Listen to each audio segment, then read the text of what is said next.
Okay, I think we are good here. So,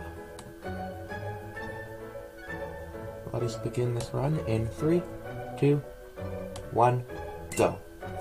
Alright, so hi, my name's JimFreak739, and this is Pokemon Let's Go Eevee. This is, the newest Pokemon game, and by far one of the fastest growing Pokemon speedruns. This intro is pretty simple. We're going to be mapping through the text right here. One thing you'll notice is when I name my character and my rival, I'm going to name them with one character, and it's going to be the first character that I can select. That's just to cut down on text in the run, since the game displays its text by number of characters. So the longer the text box, the longer it will take for the game to display it. Boy versus girl in this game doesn't matter at all. So while we're going through the intro, I guess we're going to talk about basically one of the biggest portions of this game is Koga's gym requirement. Now you'll see at the bottom of my recording screen here that I have a Pokemon counter. By the time you reach Koga's gym, you need to have 50 unique Pokemon so that you're actually allowed to enter the gym. It's one of the gym requirements. So throughout the game, we're going to be catching a lot of different Pokemon to meet that gym requirement. So right here, I'm just going to be setting my options. Pretty standard Pokemon stuff. Fast text speed, battle animations are turned off. We are turning our battle style to set. That just makes it so that the game doesn't ask us if we want to switch out after we defeat a Pokemon. And we also turn on movie skipping. There's about 5 or 6 cutscenes in this game that we're able to skip.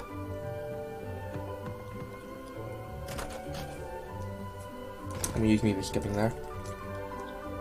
One interesting thing about this game as opposed to other Pokemon games, is that catching actually gives you much more experience than fighting trainers.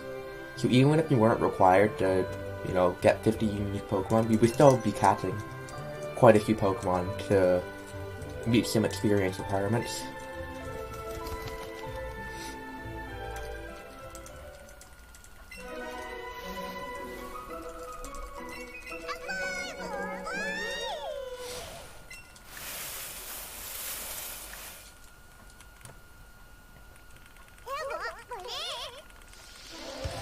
So one thing, well, you can't see me do it right now because you don't have a webcam, but I'm going to be catching in a very specific way.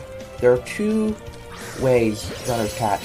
They either point their controller forward and then pull back very fast, or they have their controller raised up and they shoot their controller down very fast. Doing jerky motions like that generally makes catching a lot more consistent. And also doing it straight forward or straight back makes it so that your Pokeball centers on the Pokemon.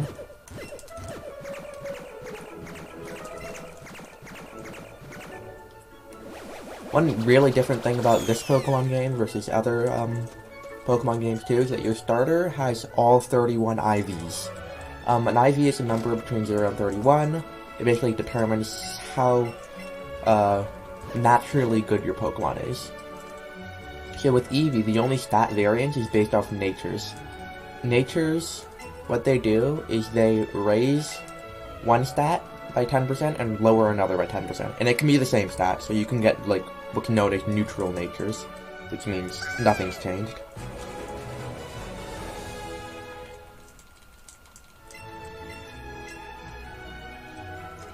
So another thing in this game is something known as characteristics.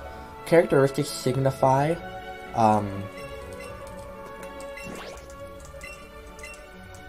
wait a second, let me check this. Naive, what's the thought about that? Actually really good. So what a characteristic tells me is how likely it is I'm gonna get AVs in certain stats. Now AVs in this game replace EVs in previous games. So an Eevee is every time you level up,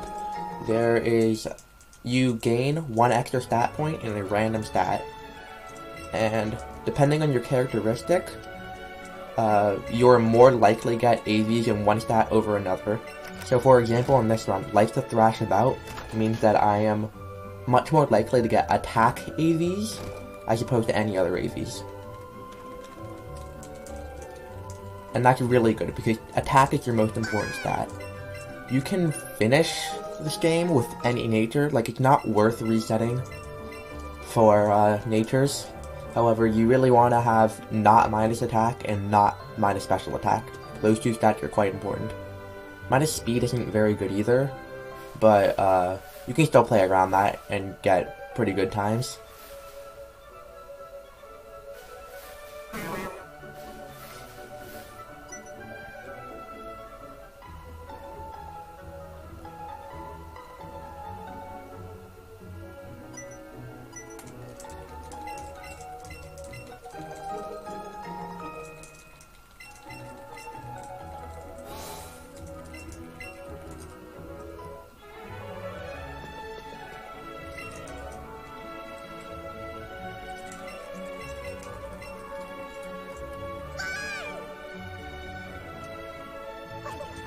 So the next few minutes of the game are pretty basic Pokemon fare.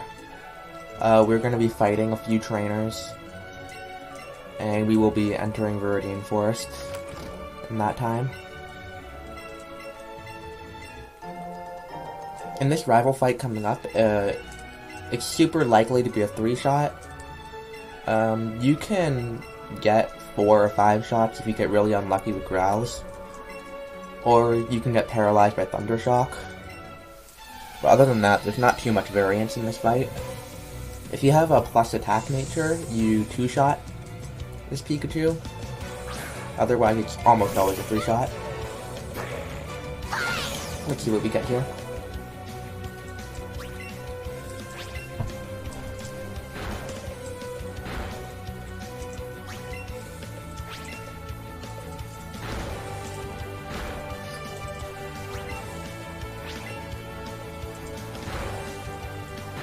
Okay, that's pretty much a standard fight.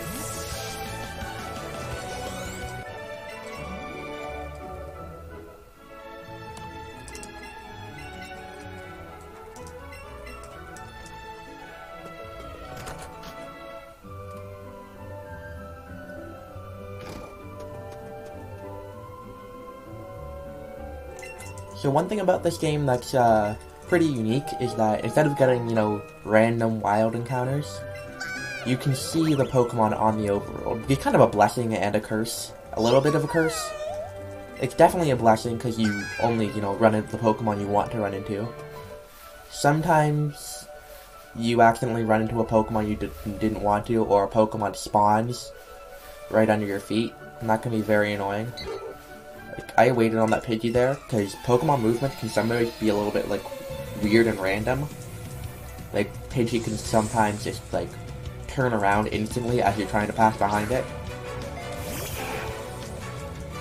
So very likely you might see me run into an extra Pokemon I didn't want to once or twice. Hopefully not more than that.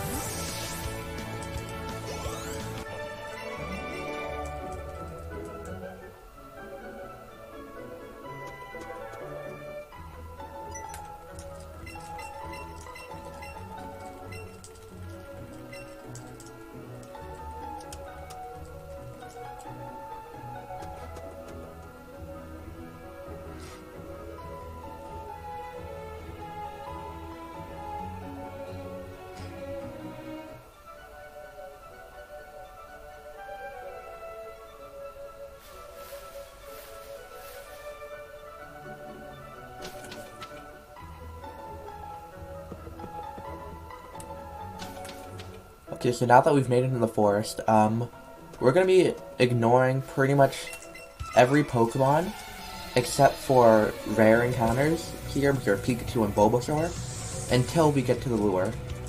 In this game, what the lure does is it makes Pokemon not only spawn more often, but also all Pokemon spawn at a level one level above what could normally be found without a lure. So normally in Viridian Forest, the highest level Pokemon you can find are level 6 Pokemon. A lure makes every Pokemon that spawns a level 7 Pokemon. And we really want level 10 for Brock, because at level 10 Eevee learns Double Kick, and it can easily take care of Brock once it has Double Kick. Although, it's going to be a very big struggle if it does not. So right now I'm just kind of looking around. Sometimes you can hear the Pokemon cries too, so when Pikachu spawns, it makes a very, distinct, loud Pikachu cry. So I not only want to be looking, but also listening.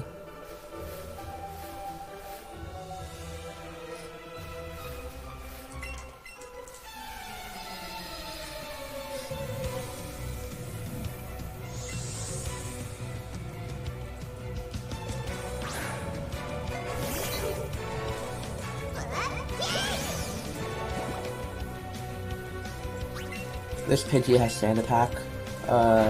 Can be a bit annoying. Yeah. As long as you don't miss this one, it's fine.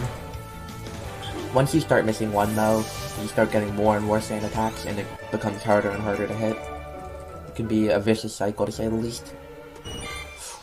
Okay, so that Caterpie spawned really fast, and I couldn't see it because it was my character model, unfortunately. So I just have to run away from it. I could catch that, but I'm scared that I wouldn't. Oh, there's a Pikachu. That's something I want. I could catch that, caught that Caterpie, but I'm not sure if I would hit level 10 if I did. And you don't really want to risk not hitting level 10 that much.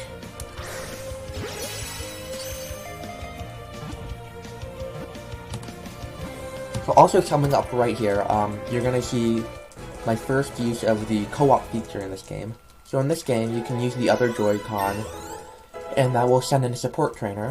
What support trainers do, you can send in an extra Pokemon in battles, or you can have an extra player throwing Pokeballs.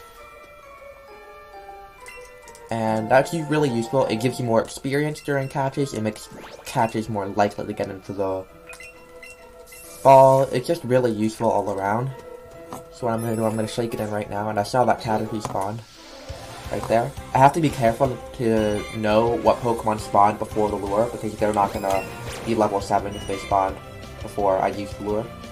So you see, I do this. And when you throw both of them at the same time, there's a little animation. Makes catching way easier.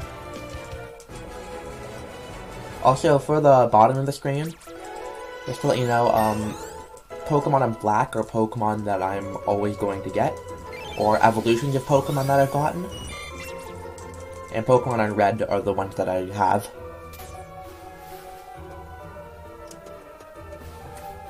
I got Caterpie. I really want to see. Okay, I think that Weedle over there didn't spawn until after the lure. So basically, we're looking for Caterpie, Weedle, Bellsprout. And then Pikachu and Bulbasaur are very nice. Pikachu's quite a bit more common than Bulbasaur. You don't see Bulbasaur very often. The gym requirement for Brock is also having a grass or water Pokemon. So, I don't want that. Oh, so that's something I did not expect to see here. So we just saw a mechanic called, which is exercise Pokemon. So as you see in the overworld, some Pokemon are glowing red and glowing blue. And those Pokemon will give more experience than regular Pokemon. However, there's a small chance also that you will, when you catch one of these big or small Pokemon, they can be exercised, and that gives a ton more experience, like we saw right here. So we're actually at a much higher level than you would normally be at this point. Also high string flow.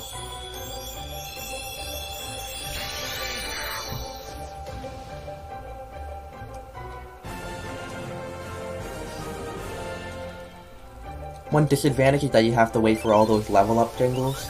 So sometimes you don't actually want exercise Pokemon. But for a marathon run, it's really nice to have that extra experience buffer.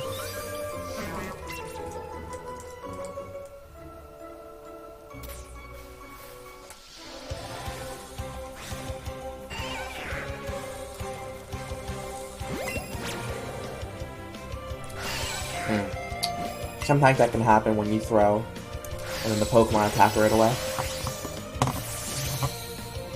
Not really that much you can do about it since the Pokemon generally attack at random times. There are some Pokemon that are kinda predictable, but never guaranteed.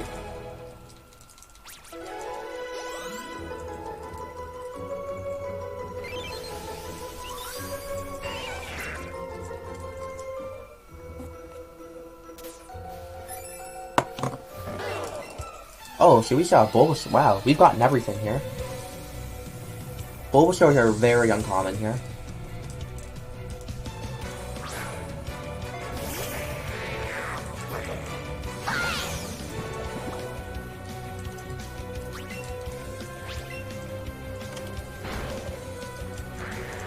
You're normally this Metapod get 2-shot, but since we're such high level,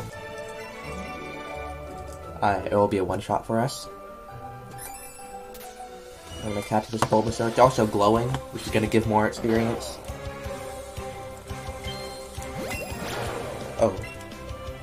One thing we should do, since Bulbasaur's a bit harder to catch, I'm gonna use a berry. Berries just make a Pokemon easier to catch. If it breaks out of the ball, though, you have to use another berry to achieve the same effect. Good.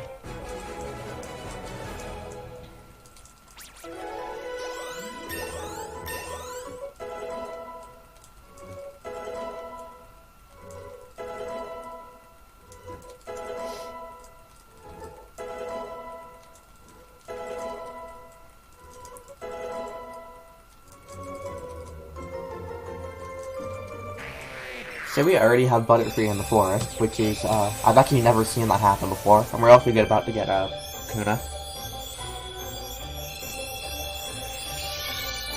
You'll notice on my splits, too, I have a number beside each of these splits. That number just indicates how many Pokemon I had during my personal best on that split. And you're going to be looking at the number of red Pokemon you have, not the number on the bottom right corner. So right now, if you count, I have 9 red Pokemon.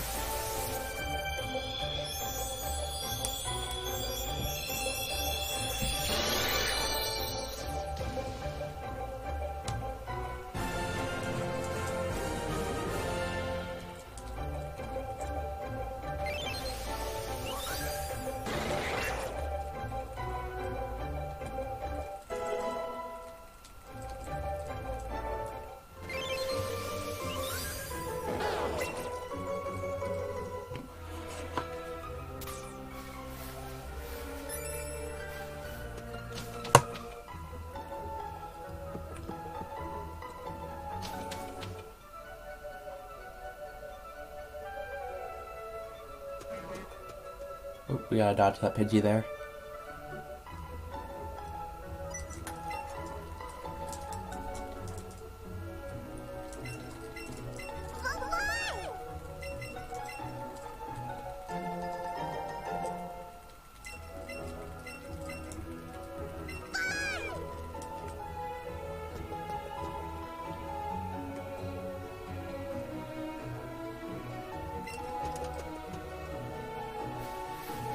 So when we enter Brock's gym right here, you're going to see that it's going to ask us for a grass or water Pokemon.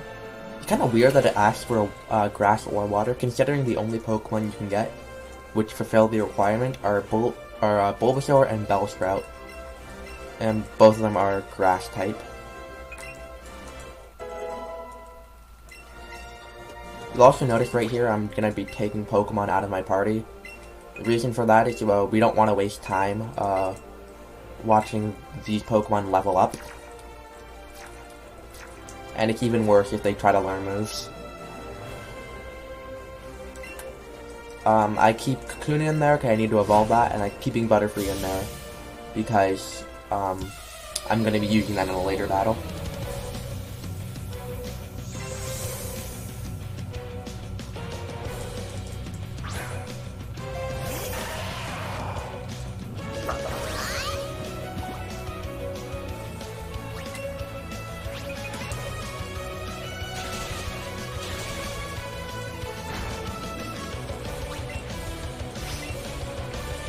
So I'm gonna try something here. I'm gonna usually you tail whip this Onyx right here. I'm gonna try to not tail whip it. It's not a big deal. It would be the same number of turns if I did or didn't, but I might be able to two-shot it. Yeah, because of the damage formula, whenever you hit a level that ends in 0, 3, 5, or 8, you do a lot more damage.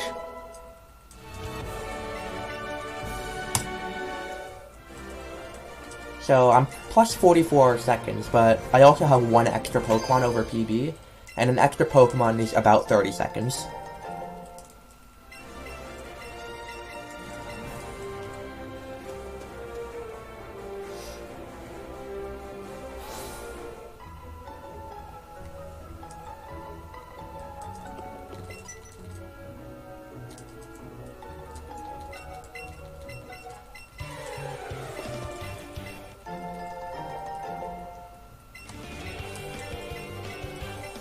So in this next shopping trip right here, I'm going to be selling my Pokeballs, and my raspberries.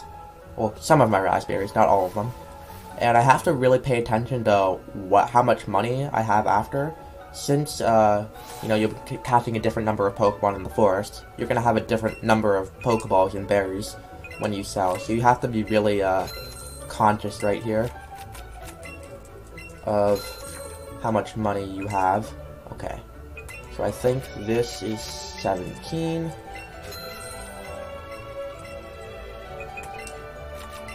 And basically what you change is the number of Great Balls that you buy.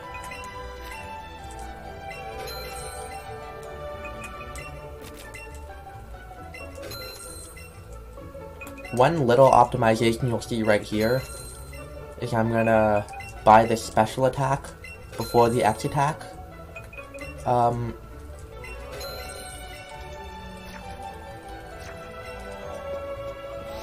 That's because you can scroll from the first slot of your inventory to the last slot of your inventory in battle, and we use the X attack first before the X special attack. So we want the X attack in the last slot of our inventory, so that we only have to scroll once to use it.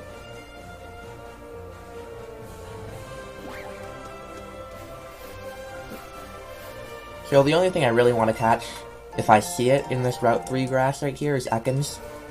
I believe it's a 10%, it might be 15 or 20 though. It's not the most common thing, so I'm just gonna take a quick look here, and I don't see it, so.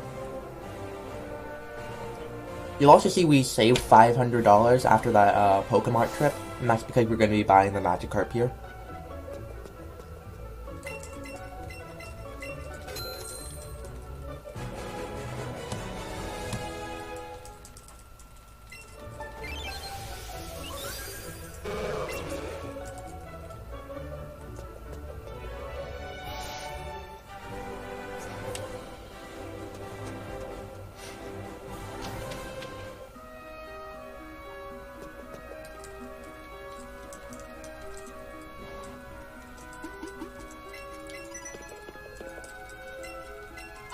So in Mount Moon right here, you might think, oh, you definitely want to catch a Zubat right here.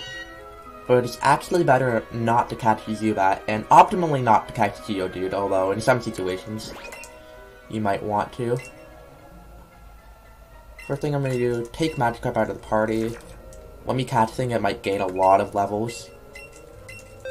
And it breaks even if it gains like 3 levels.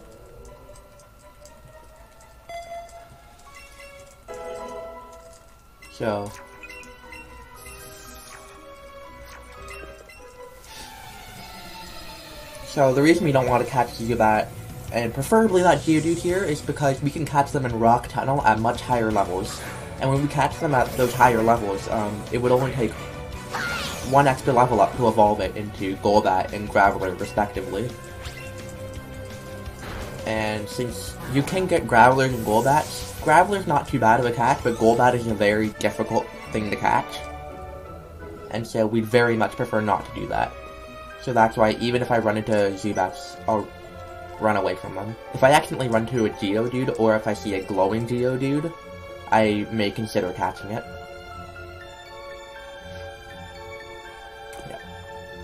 You'll notice that some of these trainers are spinning, so we just have to be careful about them. Spinners, as they're called in Pokemon games, are mostly very easy to dodge.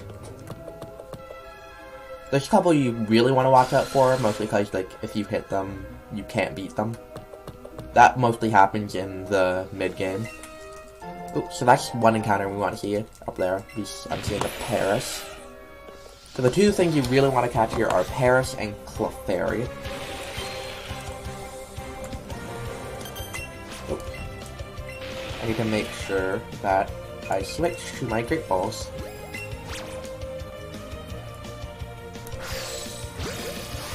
Okay, so you really want to get excellent catches there. I've been getting that every time. That's the first one I've gotten great.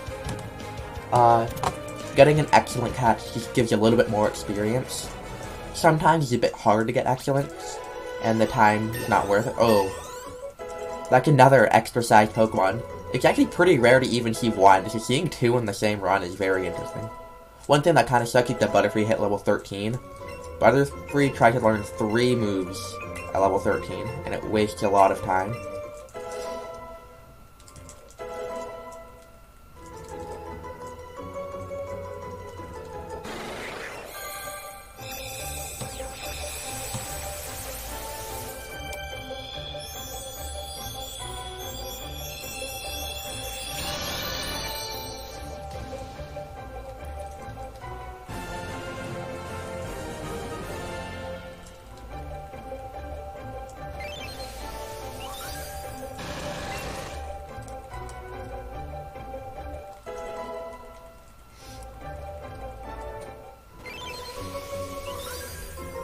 Okay, so we came down this ladder to get both a Nugget and a Moonstone. So we got the Moonstone before and the Nugget here. Nugget is for money, and the Moonstone is to evolve an extra Pokemon.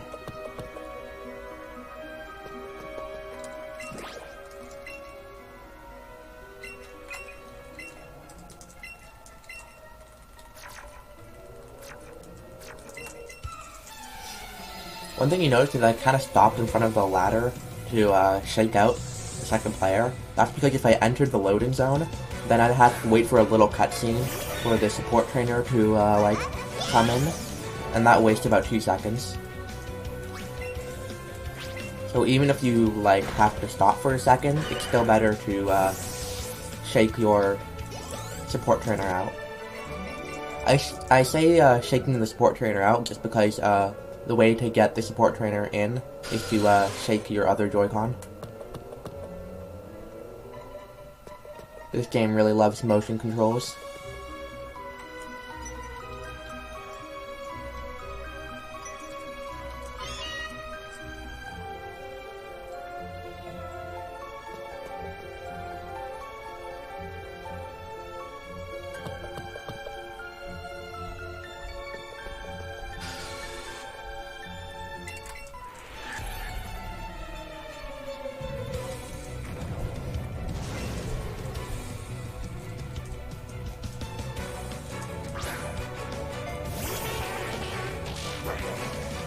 So these next couple of fights are going to be fairly boring. You just use Headbutt or Double Kick on them. 1 or 2 shot them. They're not very dangerous. And in the overworld, I'll just be looking out to see if I can get a Clefairy.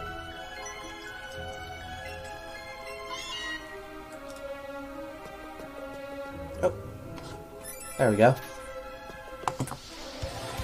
Clefairy can be a bit of a troll to catch. Hopefully we'll get it. Oop. There we go. I'm glad I got that. Sometimes motion controls can be kind of finicky in this game. The more you play, the better you get, but they can sometimes still be weird.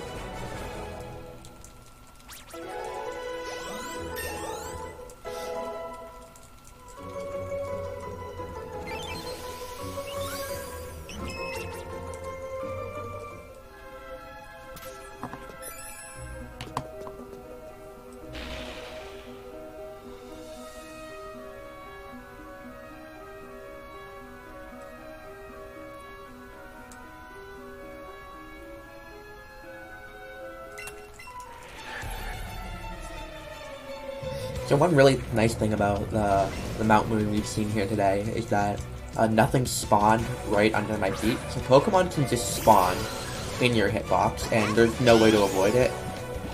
And it usually happens once or twice a run. We haven't seen it yet, which is pretty lucky. Although, I might have jinxed it now that I said it.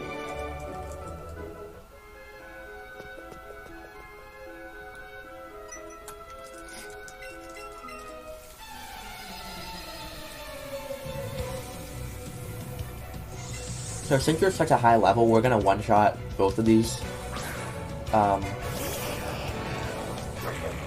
Normally, you two-shot both of these, and Magnemite has Supersonic. It usually isn't a problem, but it can sometimes troll.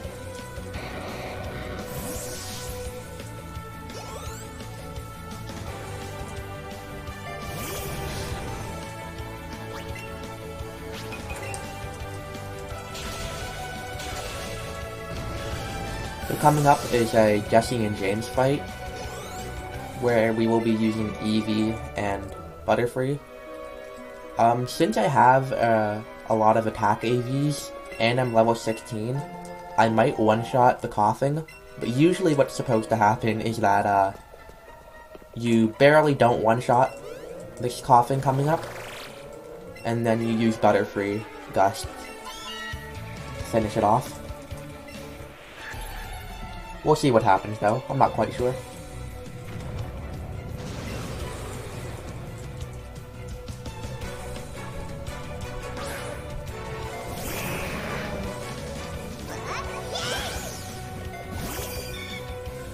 So what I'm going to do right here is use Headbutt right here, and watch where the X attack is. Since we bought it last, I can just scroll to it right away like that.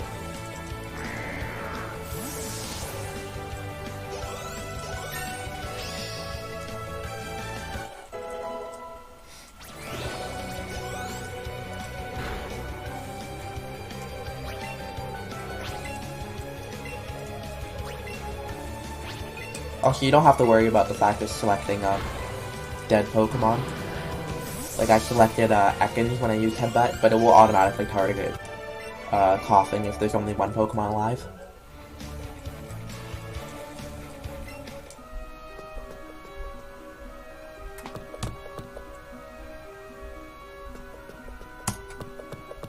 So yeah, that was a really good Mount Moon split, overall.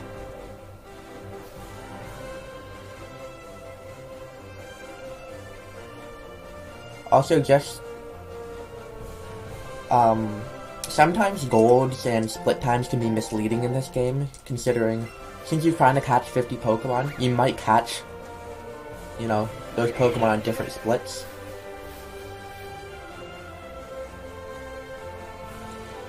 So that looked like, well, that was the best moon you've ever had. It's really more because it only had to catch 4 Pokemon on that split, which made it really fast. So right here, I'm going to teach our Eevee some special moves. These are, oh, that was really slow. I don't know why I did that. So these are special moves that only our partner Eevee can learn, and these are exclusive to Pokemon Let's Go. They are very, very powerful moves.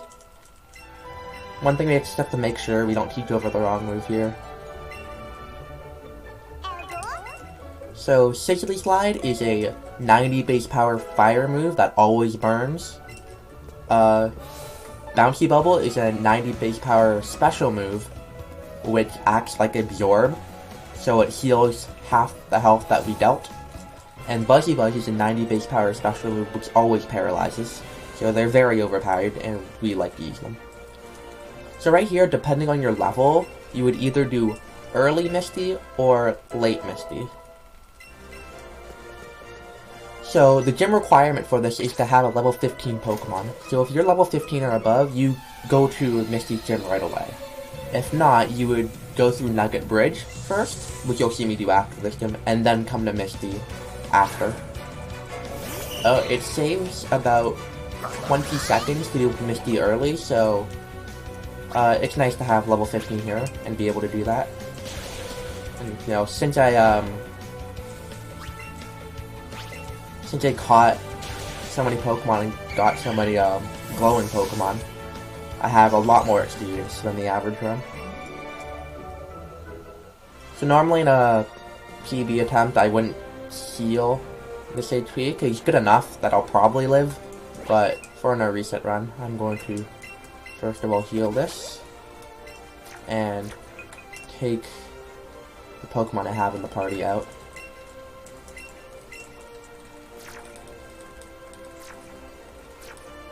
So there's an upside and a downside to only having one Pokemon in the party. So the upside is that usually after you kill a Pokemon, you'll get a text box that says, like, oh, Pokemon in your party gained experience. That doesn't happen when you only have one Pokemon in your party. The downside is that you actually cannot send in a support trainer when you only have one Pokemon in your party. So I will have to catch something with only one controller before I'm allowed to use two controllers again. Or I have to put something back into the party, but that would be very slow.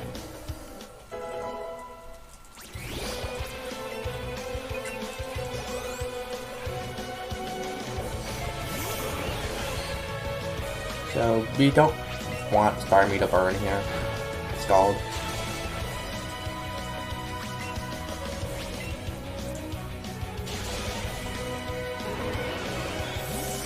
It doesn't like ruin the run, it's just a little bit slow. You would have to heal the burn. But with this HP I can very safely do Nugget Bridge without healing at all.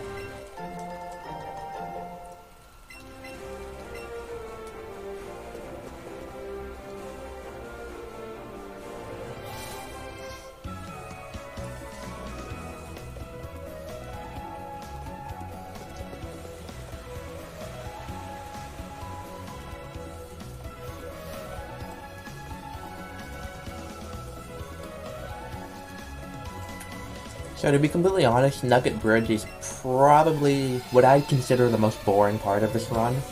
It's just the gauntlet of 7-8 trainers that you breeze through really easily. There will be a section where we pass by some grass, and if we see something we don't have, we will catch it. But that's pretty much the only real interesting thing about this part of the run.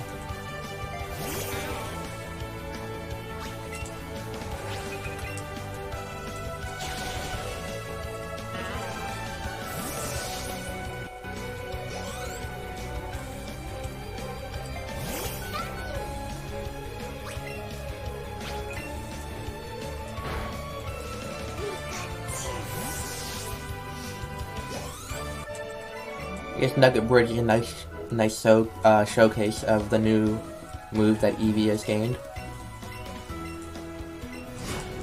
And just seeing how powerful they are.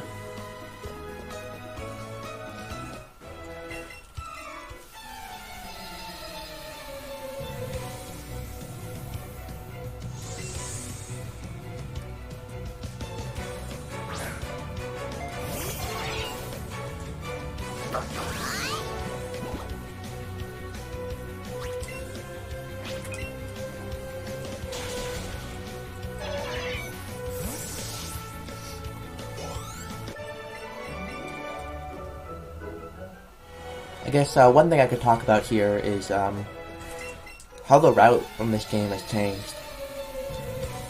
So, when speedrunners first started playing this game, there were two very, very different things.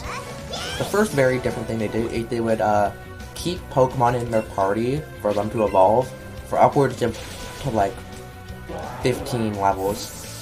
So one thing speedrunners would do is they would keep the Bellsprout in their party until it evolved to Weepinbell at level 21, and then use a Leaf Stone to evolve it to Victory Bell. And we thought that was really fast, as well. Your party Pokemon are gaining experience anyways, why not do that?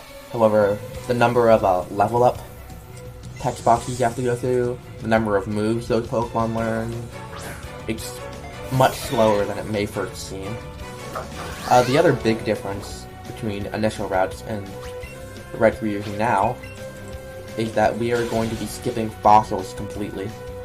So normally you can revive your Helix fossil, and you can pick up an old Amber to revive to get some extra Pokemon. And a really old route, you can actually use Kabutops, one of the fossil Pokemon, as their main Pokemon in late game. However, going into the building to revive your fossils are very slow, and so we skip that. Also, another thing is that you can sell your fossil for some money, and that money is pretty valuable.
So right after this fight right here, you're going to see, I'm going to talk about 3 interesting things. First of all, in this grass, coming right up, if I see a Venonat or a Meowth, I will catch it. There are other Pokemon that can spawn that I don't have yet. Ooh, that's a Meowth, that's really good. Like, Psyduck is a great example of a Pokemon that can spawn. However, you can catch a Psyduck on Route 6 for more experience. Or if you don't see it on Route 6, you can catch a Psyduck on Route 17 very much later in the game. And if you catch it on Route 17, then you can evolve it into Golduck for an extra Pokemon. So generally it's not worth it to catch Psyduck here. Although Meowth you don't really see anywhere else. Also the other Pokemon is Venonat, that if you see it you'd want to catch.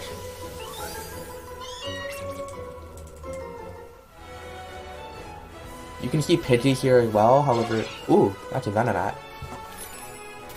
That's really good. Okay, so Venonat moves around a lot, so I don't generally try to get excellent on it. It's a bit too difficult. And you don't really want to be wasting time trying to get it just to not get it in the end.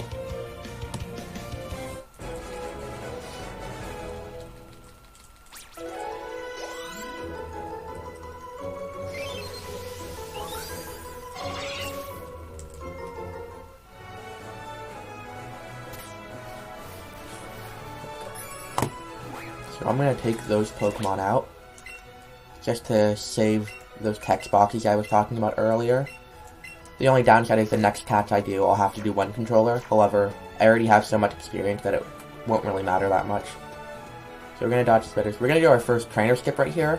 So, trainers in this game do not have very good vision at all, and you can get around them really easily. And so that's a great example right there. We just went around both trainers. Picking up the ether there is also a great example of the way you have to think in Pokemon routing. Because that ether right there we are going to use in the Elite Four, which is, if you don't know, is at the very end of the game. It's the very last thing you do in the game. So it's something we pick up right here, something we're going to use more than 2 hours later.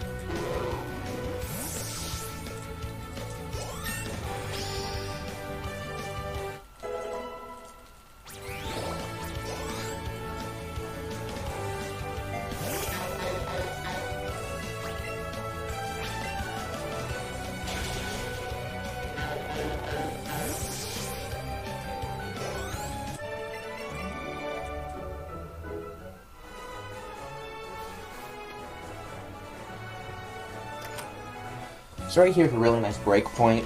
You don't have to match any text boxes for a good 15-20 seconds here. And it's a nice time to look at your run, maybe take a quick break. Because even after you start having to match text boxes, you're not really doing much. You go through the bill cutscene, you get the excess tickets.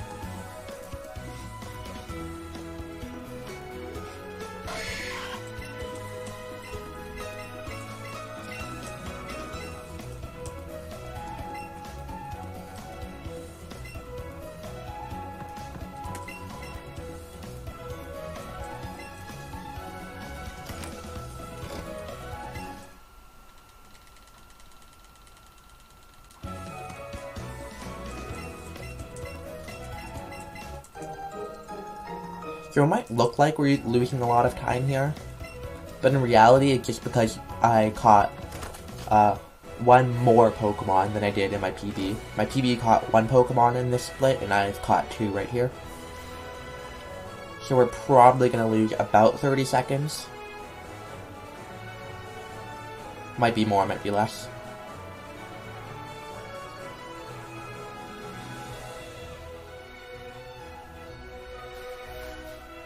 I might have also lost a little bit more time to not getting as good luck.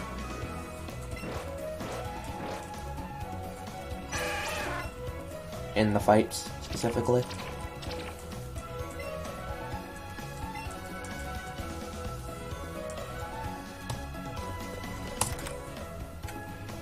So yeah, we lost 40 seconds. That was sounding about right for getting one extra Pokemon.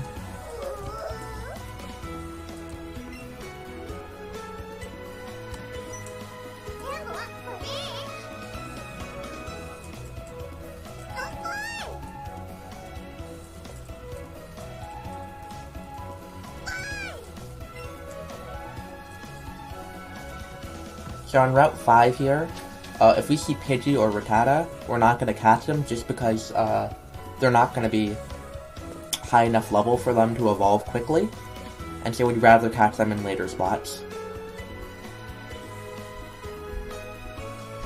Or if we see rare Pokemon or Pokemon that are not, don't evolve by level, then we will catch them. Unfortunately, we did not see anything here.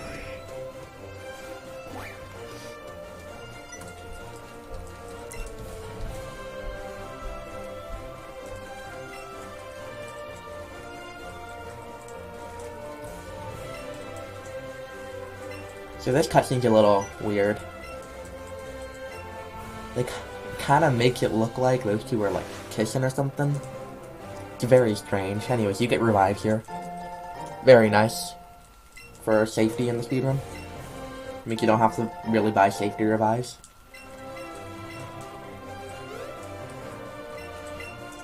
Now down here in this underground, I'm going to be picking up a nugget and a lure only. However, there are other hidden items down there, and some of them are actually random. One good thing about doing what's known as fossil skip, so you sell the Helix fossil, is that you don't have to rely on these random items, which give varying amounts of money when you try to sell them. So this nugget is right here, and we'll be able to see the Pokeball for the lure coming up on the left over here. It's very lenient where you can pick them up. So I'm going to use this lure on Route 6 here. There's a lot of Pokemon we can catch. Plus it sets the level to level 17. So Pidgey will evolve in 1 level and Rattata evolve in 3. We could catch Rattata on Route 10 and then only level it up once. However, it's not, guaranteed that you'll see it.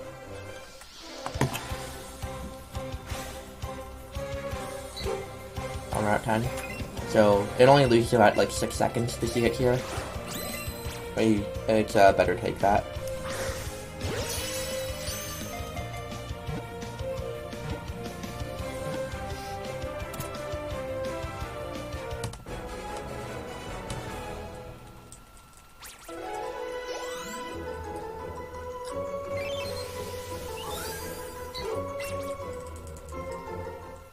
We need to go actually to the top of this route to get a rare candy. We're actually going to be using no rare candies on Eevee, but we'll be using these rare candies on our main Pokemon that we'll use in the late game, which you'll see. So, and we're not getting very lucky here. Usually you see a lot more diverse Pokemon than just Pidgeys and Pidgeotos.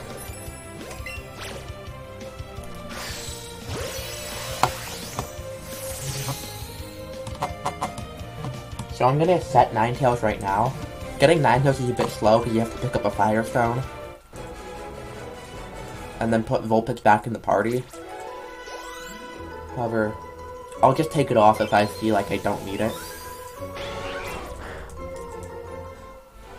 I'm gonna look around Route 6 for a little bit more because we're not getting a lot of Pokemon that I'd like to have. There's a Rattata, that's decent. Yeah, you really want to see other stuff, like you can get Jigglypuff, you can get Abra, Psyduck I talked about before.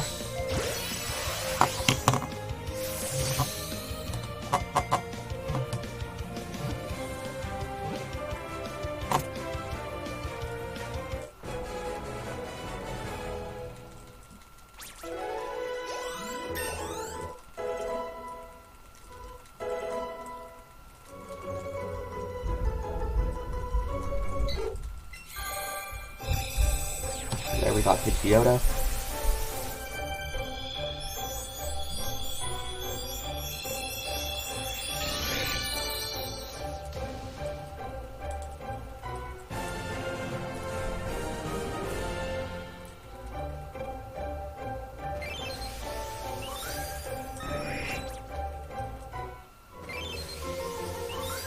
I'm gonna stick around just for a little bit longer to see if I see anything else.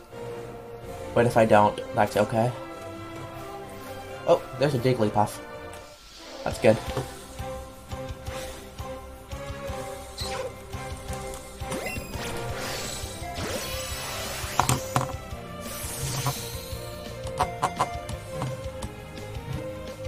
So I'm going to use my Moonstone on Jigglypuff and evolve it into Wigglytuff. Wigglytuff's really good to have because unlike the other Moonstone evolutions, it doesn't learn an extra move. Like, I can Moonstone like the Fairy or the Nidorans later on, but they all learn moves when they evolve, but Wigglytuff doesn't. Oh, Abra's really good too. One thing you have to know about Abra is you actually have to approach it from behind. If you approach it from the front, then it will see you and then teleport away. Oh, that was... Sometimes motion control can be weird.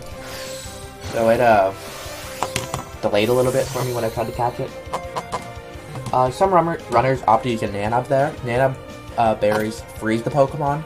However, I find it a bit difficult to throw sideways, so I prefer to use the Raspberry. It doesn't really matter that much.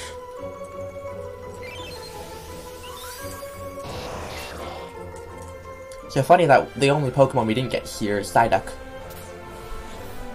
which is actually one of the more common ones. Also, I did a trainer skip right there. If you walk right in between those two, their sight lines aren't long enough to see you. Oh. So, we're going to be selling our Helix Fossil. Chat will be very upset by that.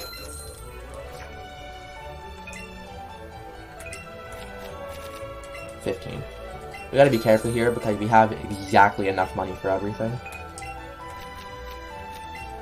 So we don't want to be buying more than we need to. 2. 9 lures. 11 X attacks.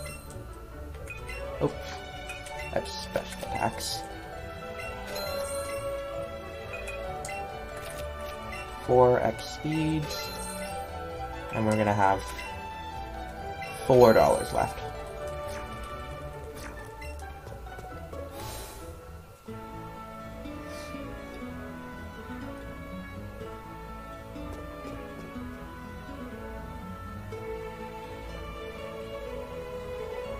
So here I'm going to evolve Jigglypuff. and then I'll start taking the Pokemon out of my party that don't need to evolve now.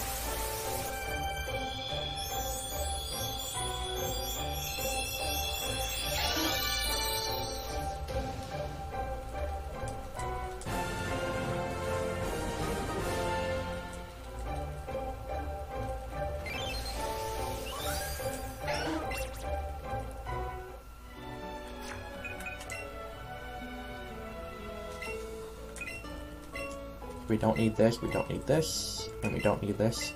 We keep Rattata and Abra because those can evolve.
Okay, so this rival fight is pretty straightforward. We're going to be using Guard Spec here. Guard Spec's an item which makes it so that our stats can't be lowered, and we use it because Pidgeotto has stand attack, and we don't want to have to deal with that.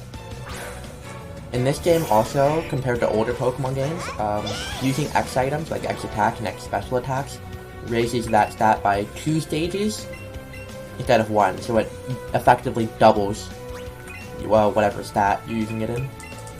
So, by using an X attack right here, I have doubled my attack. You can't one-shot with Headbutt here, so I opt to use Bouncy Bubble, heal a little bit of HP, and hopefully that means I won't have to heal for the next fight.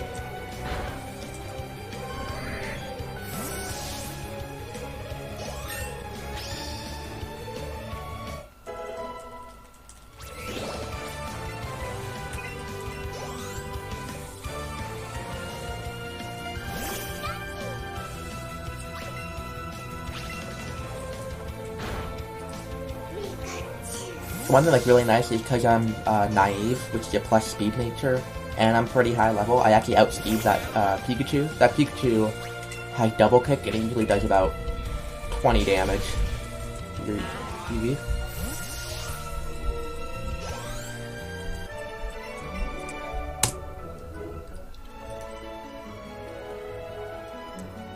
This is really weird because I've suddenly gotten like a really good run on, you know, something I want to submit to GDQ, a GDQ submission video, and so I want to do safety strats, but also I have the chance to PB, but, you know, no reset runs, never risk it on those, focus on completing the run.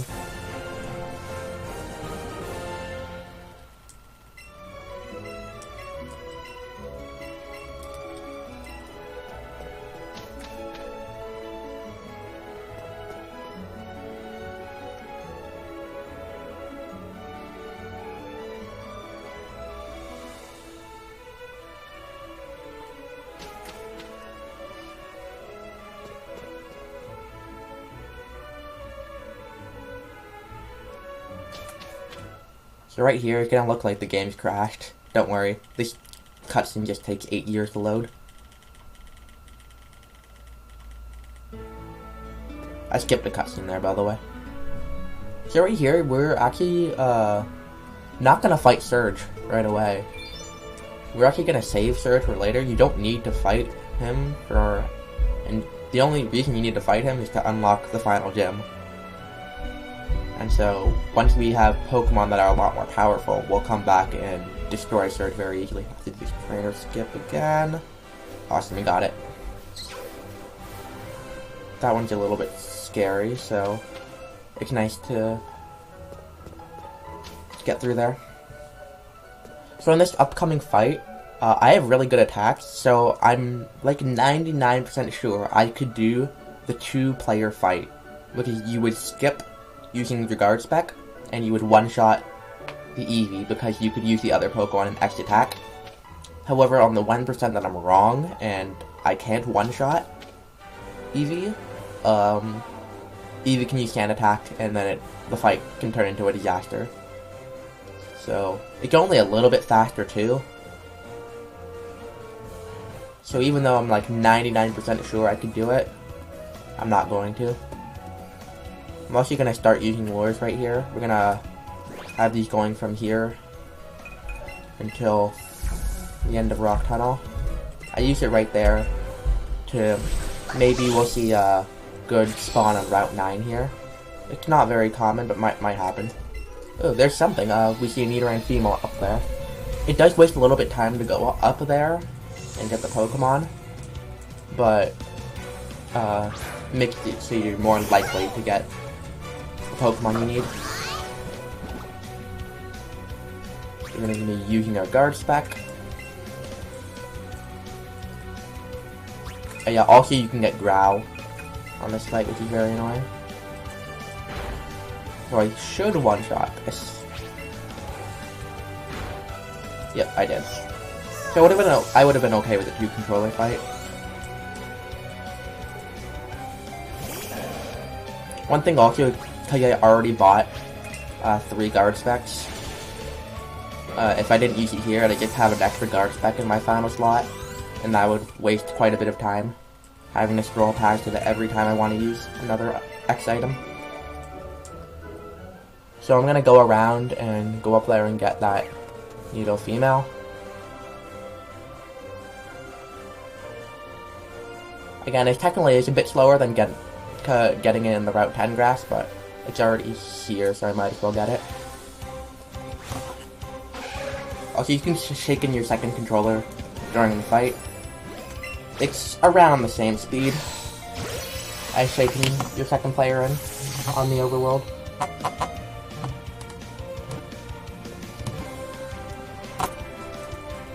So, pretty much everything you can get on Route 9, you can also get on Route 10, so we don't really stick around here for too long. There's Kadabra, by the way.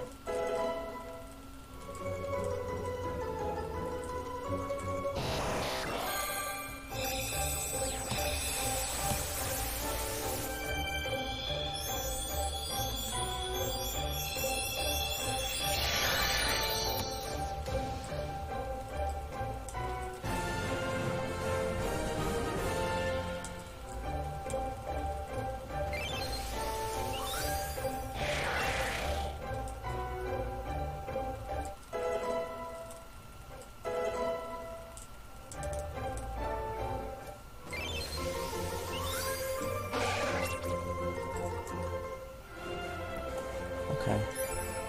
Oh, we need a female spawn. Yeah, I'm not gonna stick around here. Yo, okay, I guess I am. I saw a rat, and so I went back thinking it might have been a Nido male, and then it wasn't. I was very disappointed, and then a Nido male actually showed up. So I lied when I said I wasn't gonna stick around. That's annoying. Should have known though, it didn't attack for a while.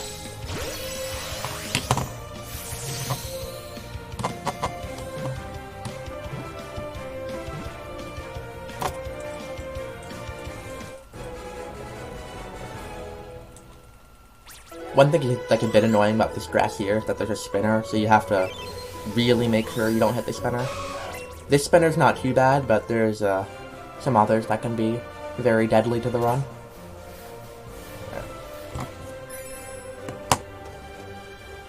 Okay, so now we'll leave. Yep.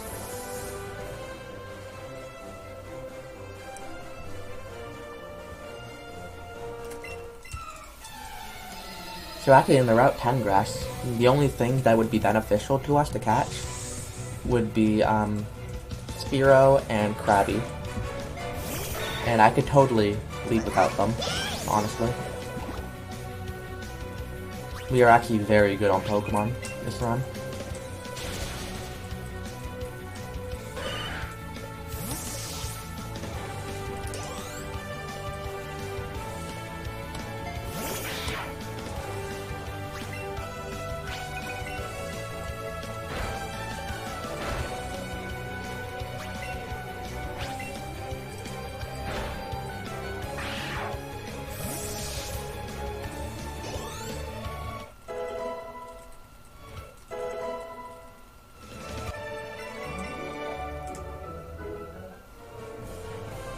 Okay, I'm gonna take these spinners a bit slow. That first spinner is very predictable, which is why I could have bypassed it very easily there. So I'm just gonna stick around for a little bit. Ooh, that's a Spearow. That's very nice. The only thing I could stick around for is Krabby after this. Krabby's only a 10% chance. You can't even rely on getting it every time. So I'm not gonna stick around for it. It'd be very nice if I saw it though.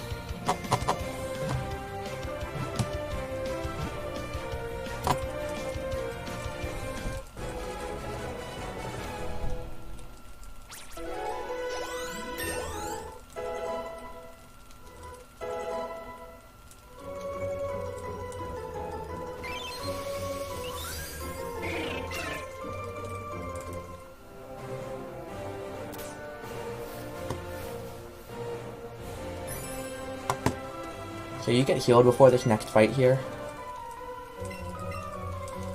So you don't have to worry about your HP or your power points. Power points is the number of times you're allowed to use a move before you have to heal.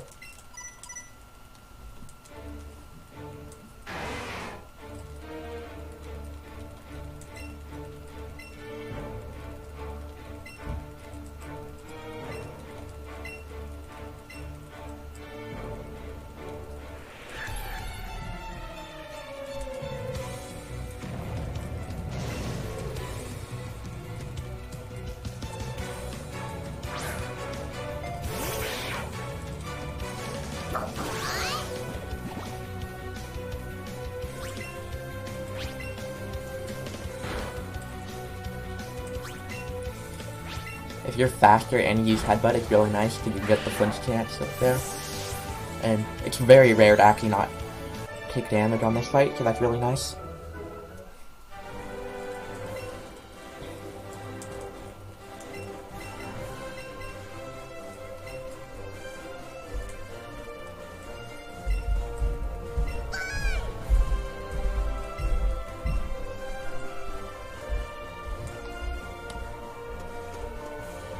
So I'm one Pokemon ahead of my PB right now.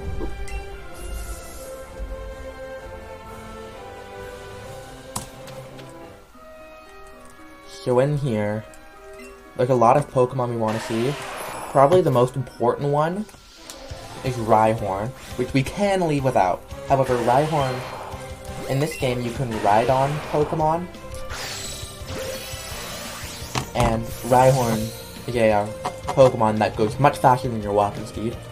We will get a faster ride Pokemon later on the run, so it doesn't matter too much. However, it's really nice to get a Rhyhorn. Saves a good amount of time.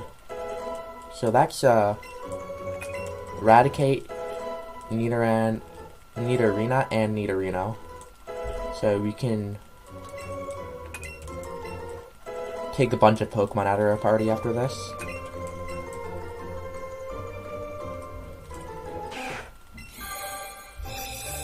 You, and you will evolve here.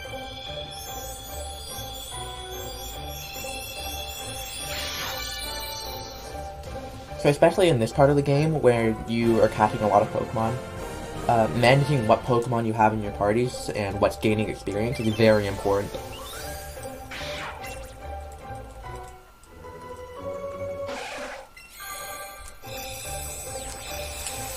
And you also have to combine that with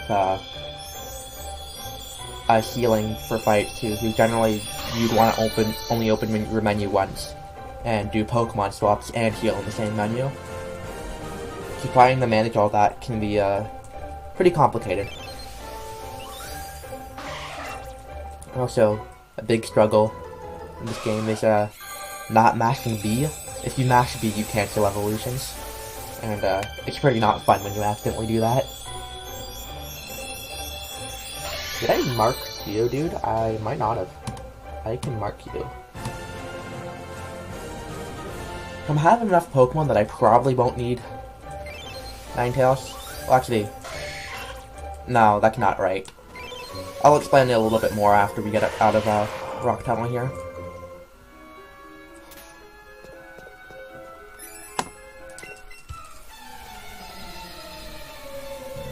extra Pokemon we want to catch are Geodude, Zubat, Machop, Cubone, and Rhyhorn. Geodude and Zubat are both 20%, and I believe the rest of those are 10%.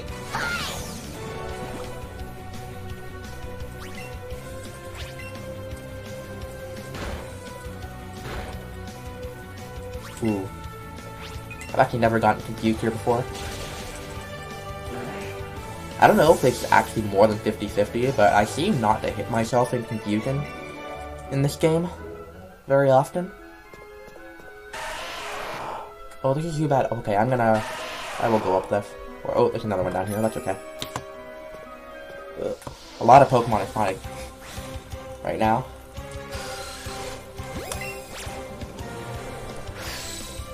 Zubat usually moves around right away, so I waited a little bit, but it didn't move that time.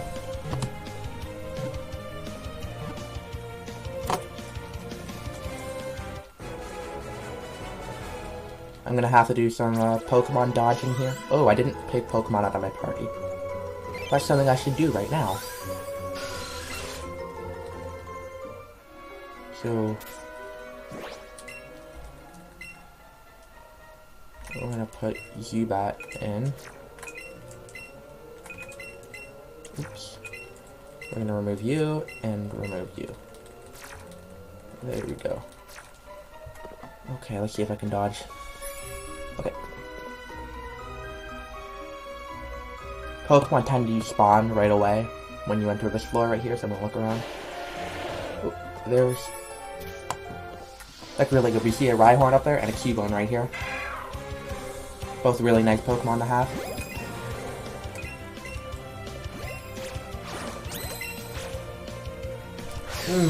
It jumped. That sucks.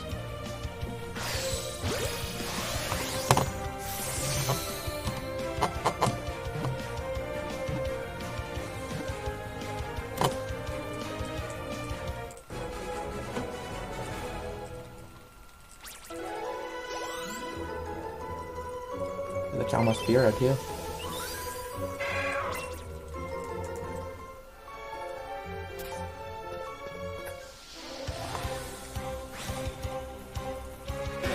I'm gonna get... One thing to note also is that only the first player can actually encounter Pokemon. The second support trainer cannot encounter Pokemon for you, or go through loading zones or anything like that. There's Rhyhorn.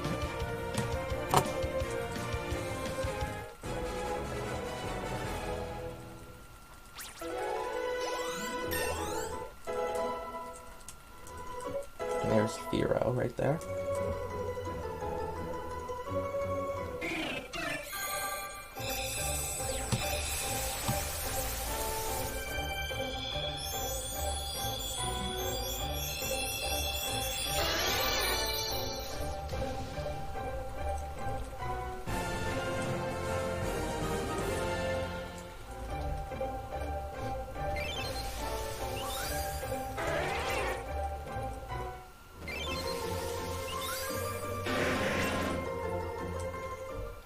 So what I'm going to do right here is I'm going to deposit the Pokemon I don't need.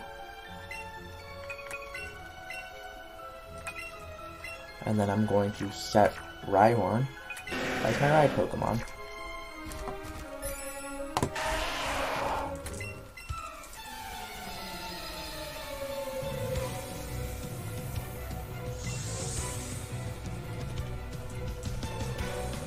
So one really good thing we use Sizzly Slide for, and since it always burns, it will always cut the Pokemon's attack stat in half, which we use to our advantage both in this fight and the next fight. In this fight it doesn't matter too much, but the next fight, it definitely matters since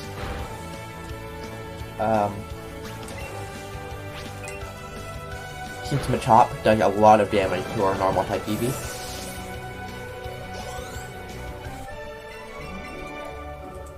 Here, the only other Pokemon here that I'd like to catch is Machop. I'll use one more lure for it, but it's only 10%.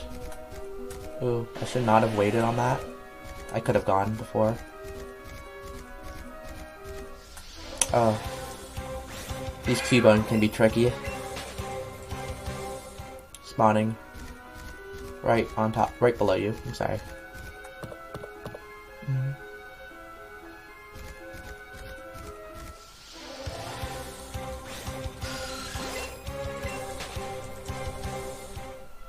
Yeah, one cursive ride Pokemon like that. It's much harder to stop. Responds.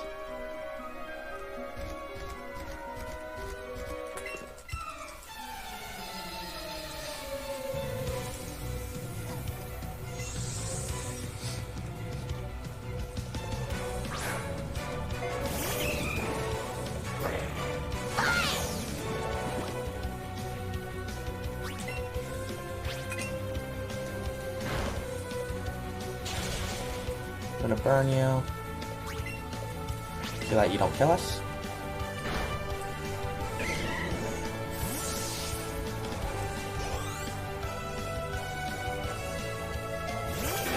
And one nice thing here is that we use Bouncy Bubble on this Rhyhorn, which means we heal a lot of our HP, which means we won't have to heal for the next fight.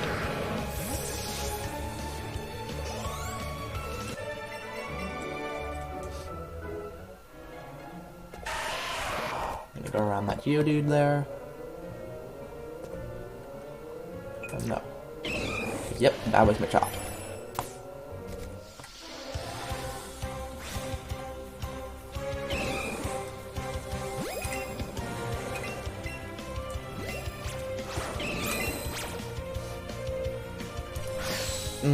Ooh, that wasn't late. Nice.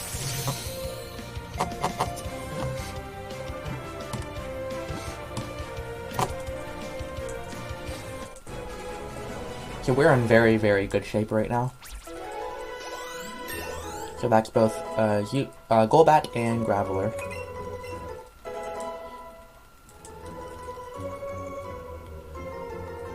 So you'll notice in this next menu coming up right here, I'm going to take Golbat out of the party because it's already evolved.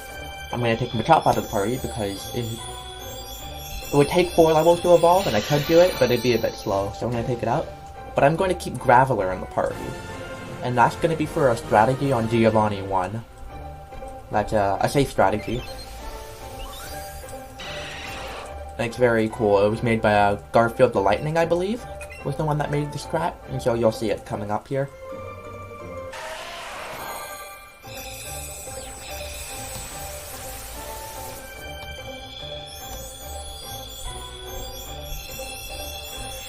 Oh, I need to mark Graveler, actually. There we go.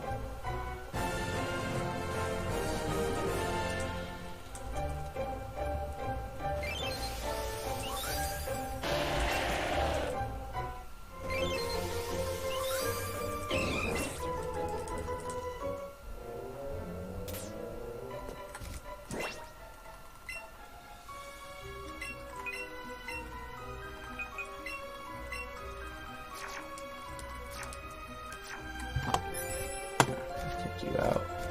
Let's go around you.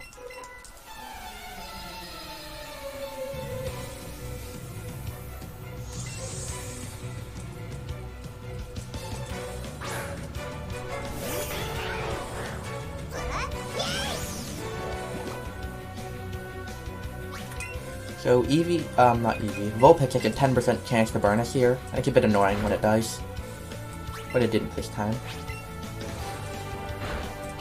This Kadabra can also confuse us, which is a bit annoying, but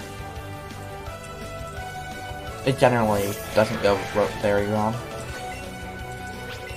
And plus, even if it does, I have Revives. Oh, I'm actually faster than Kadabra. Wow. I don't think I've seen that before.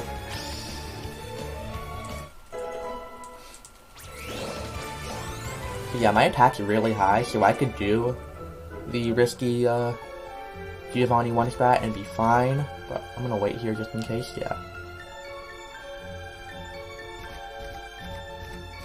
Didn't really have to wait there, but playing it safe. We're gonna try to go around this Onyx, although it's very big.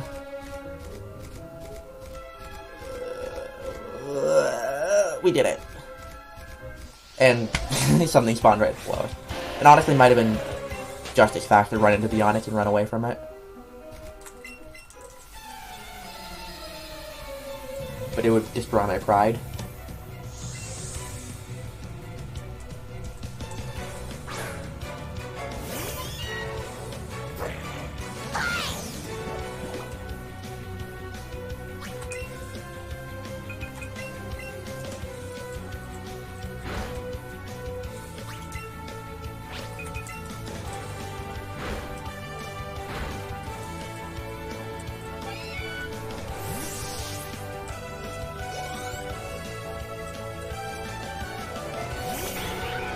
Oh, thank you, Legend Eater, for the host.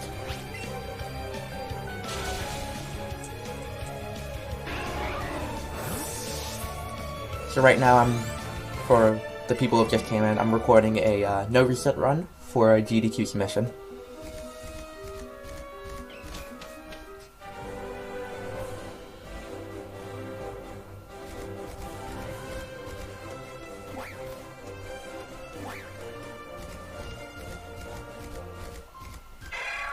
So this part of the game is a little different than Pokemon Red and Blue or Pokemon Fire Red Leaf Green, because we're actually going to be going into Pokemon Tower here right away.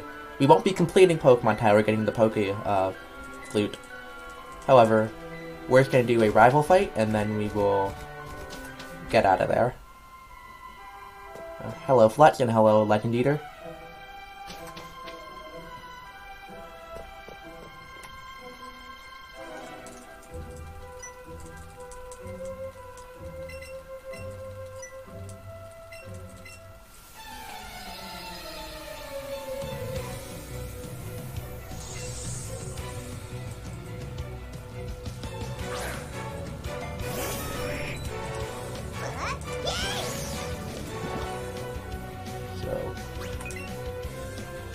This fight's pretty straightforward. You just have to watch out for crits here. I'm doing good, Fletch. Have to go back to university tomorrow.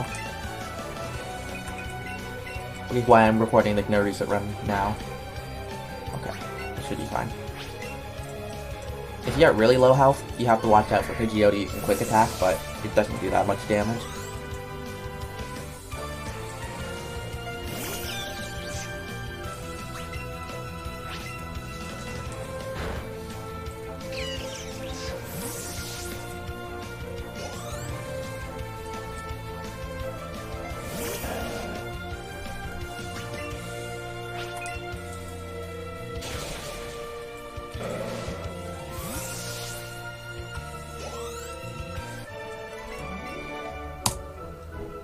Oh wow, exactly even.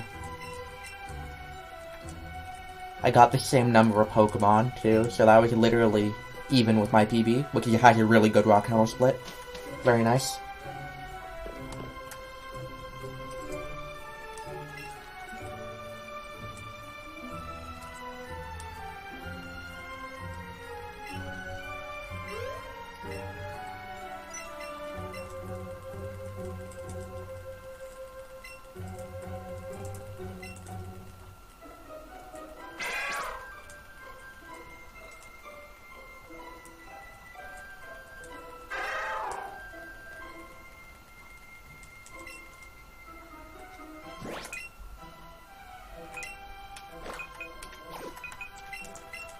I'm gonna swap Super Potions to the first slot.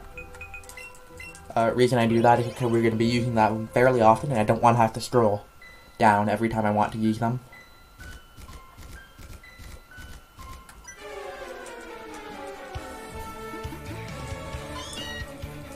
So now we're just gonna go through some plot cutscenes. We're going to be going to the Rocket Hideout in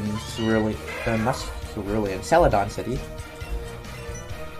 And in this game, the story reason is because we are trying to help Cubone find his mother, and Team Rocket tricks Cubone into coming with them. So we have to go save Cubone. And on the way, we will be getting the Sylph Scope, which will allow us to see the ghosts in Pokemon Tower. So right here is Clefairy. Clefairy has a move called Metronome. Metronome is a move that it can do whatever it wants. I've seen one-hit KOs here. It can be a bit scary. Usually Clefairy does not bite though. It usually recover. I have really, really good attacks, so I still two-shot it. But recover would usually waste the turn.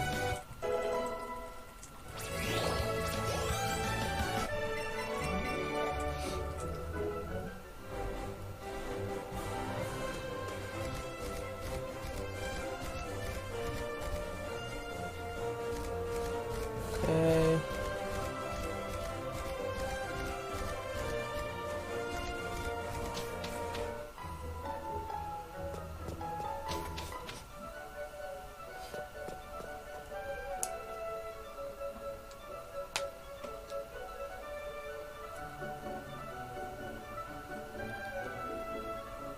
So when we enter Celadon City, we are going to be doing two things at the Pokemon Center.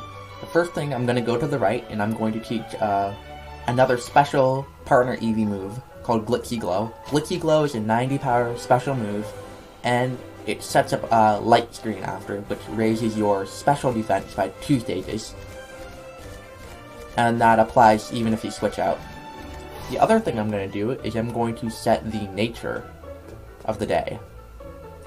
So basically, I can set a nature, and anything I catch for the rest of the day in that game will be that nature. So I'm gonna set the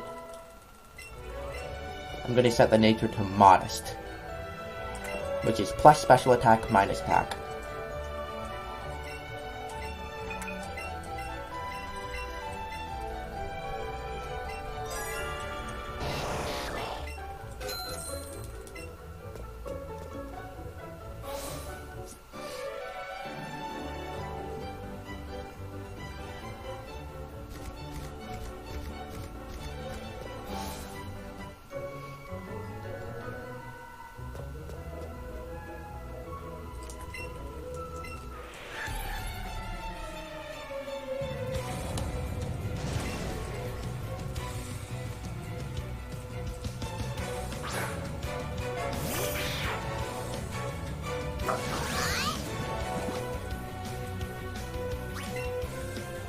So normally, on this fight, you would do Buzzy Buzz to paralyze, and then you'd use 2 Sizzly Slides. However, since I have such a good attack, I can just do 2 Sizzly Slides and it will tell. Super Fang looks scary, but what that move does, it actually just halves your current HP. So the less HP you have, the less it does.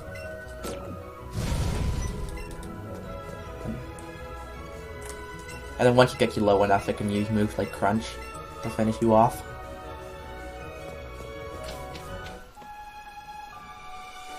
So we're gonna come up to a Hypno right here. This Hypno's pretty annoying. It can use Hypnosis. It won't spam Hypnosis, so if you're asleep on a turn, it won't use Hypnosis on that turn. So the most sleep you will see here is 2.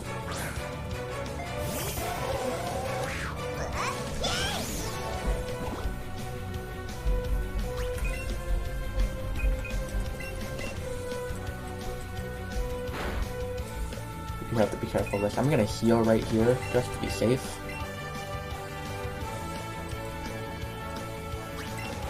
Hypnosis also has pretty low accuracy, so doesn't always hit.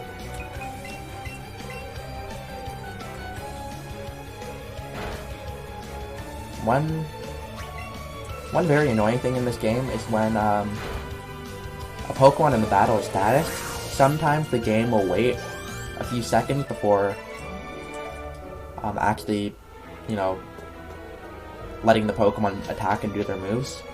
I'm not quite sure why that happens, to be completely honest.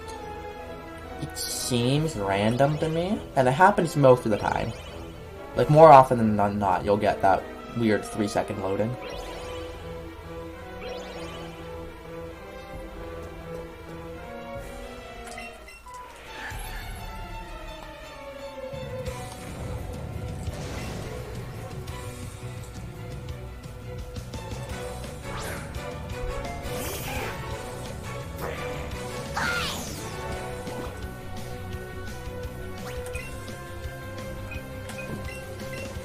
There we go.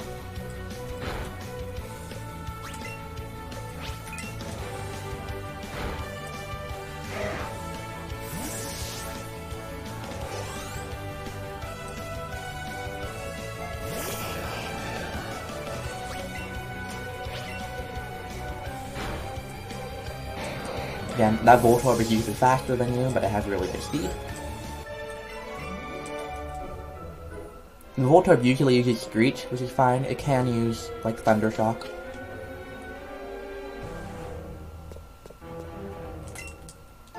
Here's a nice safety Hyper Potion.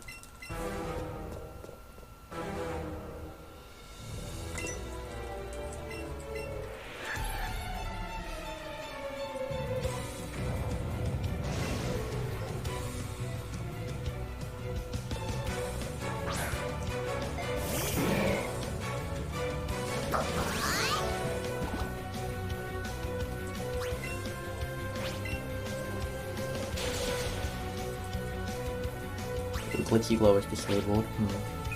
I'll try Buzzy Buzz.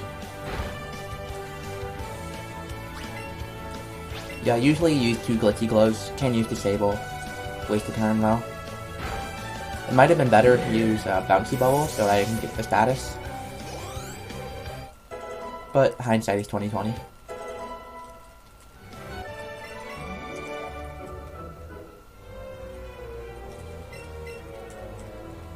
So what I'm going to do right here is I'm going to heal, and then I'm going to put Wigglytuff into my party. So the next 3 fights all used to be very scary, but now they're all very safe.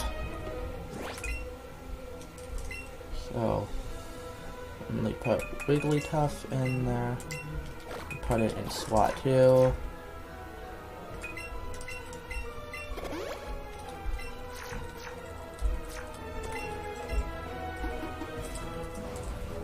So the next fight is a Jesse and James double fight. And it can be very annoying because if both Pokemon target you, then you will become very close to dying. And since I have minus special defense, I could just die in one hit. However, Wigglytuff is a Fairy-type Pokemon, which is weak to poison. And what that means is that they are more likely, one of them almost always will target Wigglytuff, since it can one-shot it with one poison move. So we do a strategy where we do that, and we paralyze Arbok with Buzzy Buzz. Then we're faster than the Arbok, so we can kill it with a Glitchy Glow. Then only Weezing can go, and then we can one-shot the Weezing after that.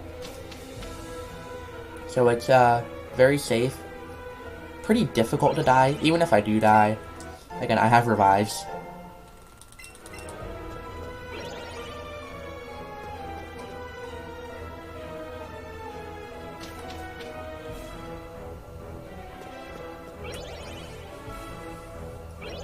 I picked up another rare candy there too, which we'll use on our late game main Pokemon.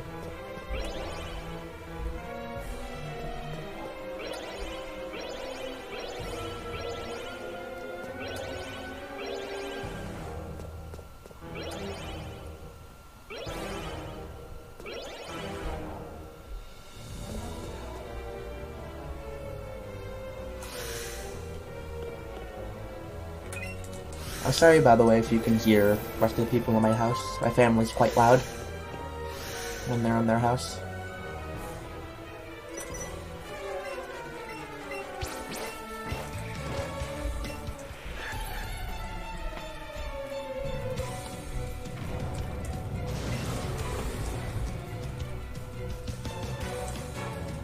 So, we'll see how this fight goes. Hopefully nothing goes wrong. If you have low special attacks, sometimes you won't, like, kill the Weezing. That can be a bit awkward, but it's not, like, run-ending. Oops. Yeah, so Arbok usually targets Wiggly there.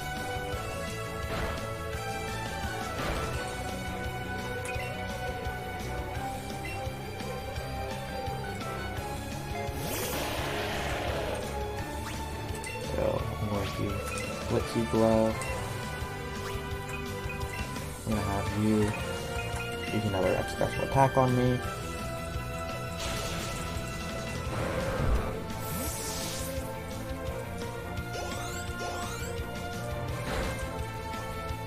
Yeah, you can get poisoned. Sludge is 30% to poison, so it's fairly annoying.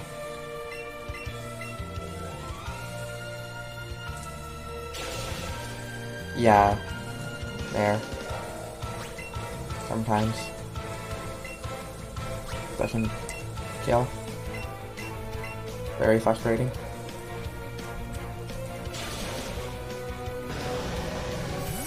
It's just I got so many AVs and my attack and my speed's really good too, but my special attack isn't great. So, some runners like to teach Double Edge. It's beneficial if you can get Double Edge really early, but I think at this point, it's not worth it to use Double Edge. You can save turns, but you end up having to heal more since double edge has recoil. So this archer fight used to be right here used to be very scary before we were allowed to use 2 controllers. So until very recently, actually, we were only not allowed to use the support trainer. And this fight was very bad because you let Weezing use Sludge twice and 30% to poison, so you're almost about 50% to get poisoned. 2 controllers makes it very safe. It's also, I believe, the first fight we're seeing in the run that I do 2 controllers. So with 2 controllers, I have to use my main Joy-Con, and then quickly pick up my second one. I have to not lose any time, and then quickly put it back down.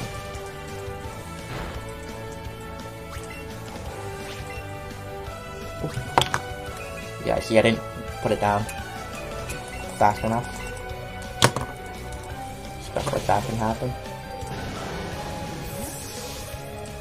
And if this fight's really safe, because my special attack's not great, I may or may not actually kill the Golbat in one shot.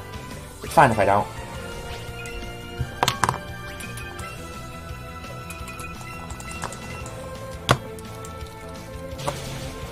Yeah, it's close, but I didn't.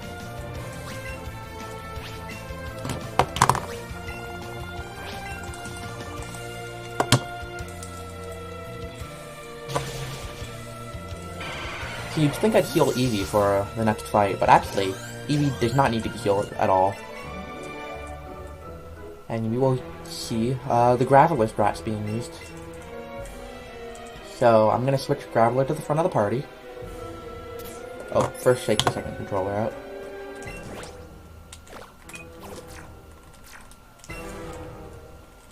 And because Graveler's there, Person can barely do anything to Graveler. And we're going to be using 2 X attacks and then self-destructing to one-shot the person. And then on the Rhyhorn, we will be using Bouncy Bubble and healing Eevee's health back. It's a little bit slower than the best fight, however it's very safe. I had really good attacks, so it probably would have been fine, but no reset run.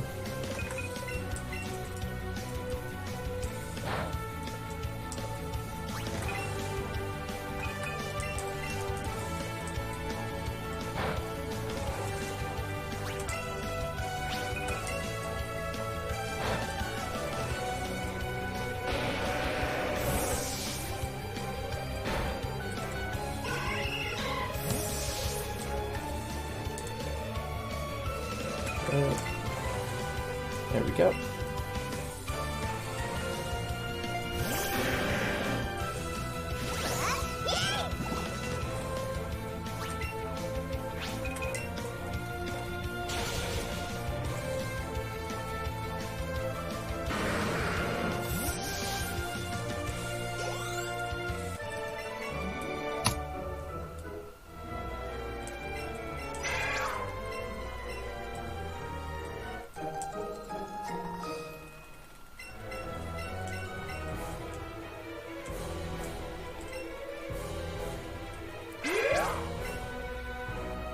So we can pick up a safety max revive right over here.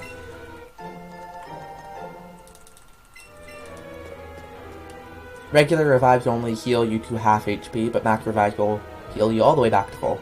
Very convenient.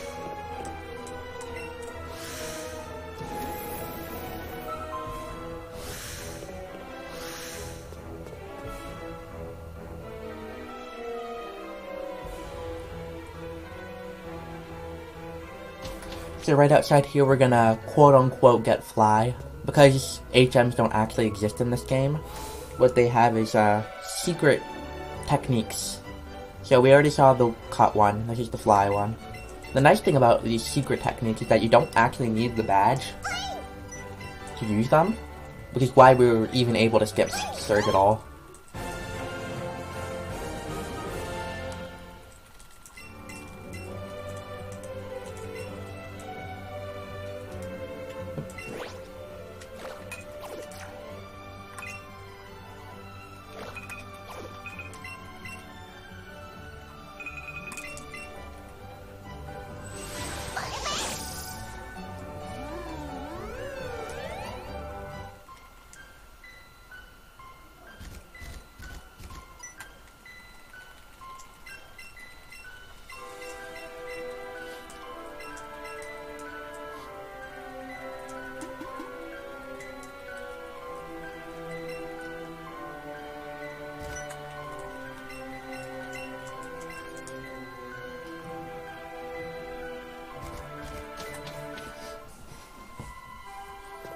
So the reason I'm leaving Ninetales marked, even though I have so many Pokemon, is because every Pokemon you can catch after Rock Tunnel is something that can evolve once. So basically, you're getting Pokemon in pairs. So if I had an even number of Pokemon, so I want to have an even number of Pokemon, like, projected for me to get by the end. So if I wasn't getting Ninetales, then I had 43, which is an odd number. And there's no reason to do that. Right here, I'm going to do some interesting movement. I'm going to kind of hug the walls. Right here. That way I cannot get seen by that trainer there. Oop. That's a Pokemon we'd like to see. Because I have low special attack, these might not one-shot. I'm going to be using Glitzy Glow on this Haunter and another one coming up. One-shot this one would be good.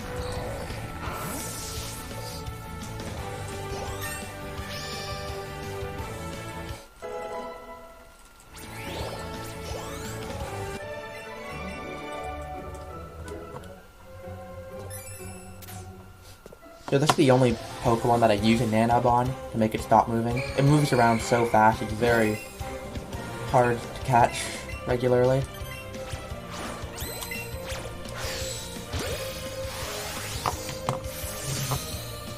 One thing Nanab do is it slows down the circle, and if I'm trying to go for an excellent, it means I have to, wait a very long time for the circle to be in the right spot.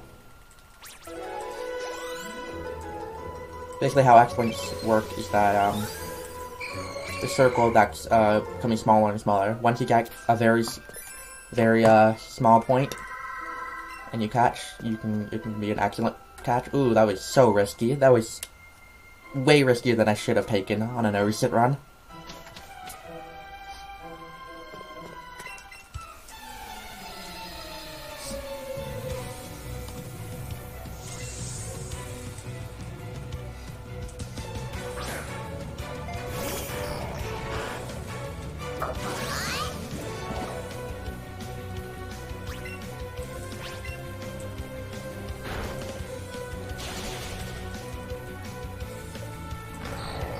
So I one-shot both of those Haunters would be good.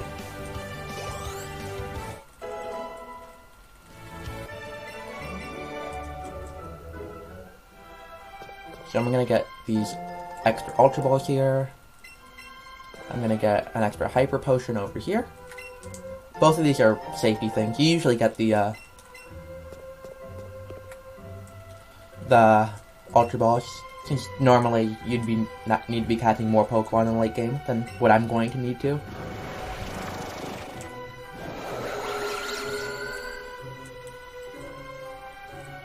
We're also going to be picking up a rare candy after this cutscene.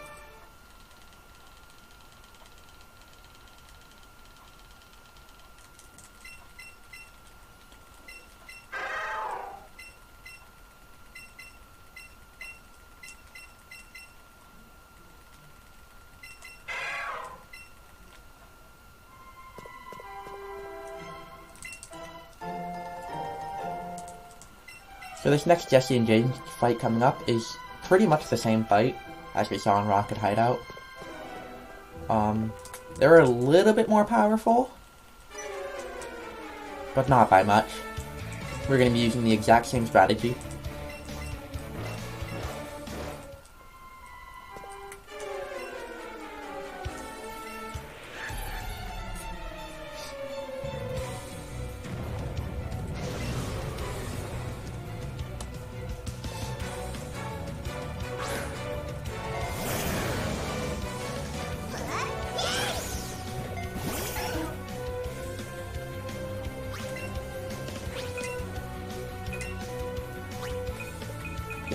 I need to use an item. Oh, this was slow. Oh well. Critical hit. Nice.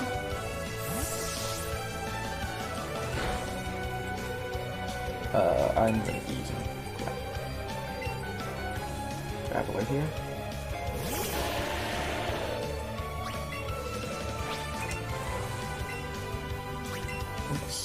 I actually want to use a super potion on Eevee.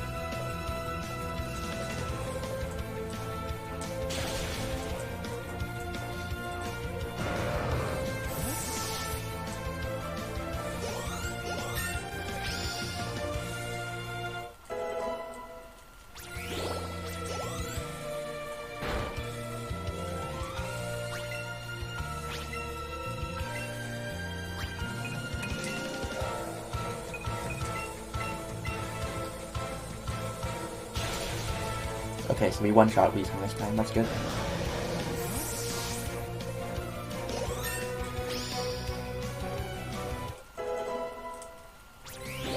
So not the best fight execution-wise, but good luck. Saved a lot of time on my PB because my tower split was not very good on my PB.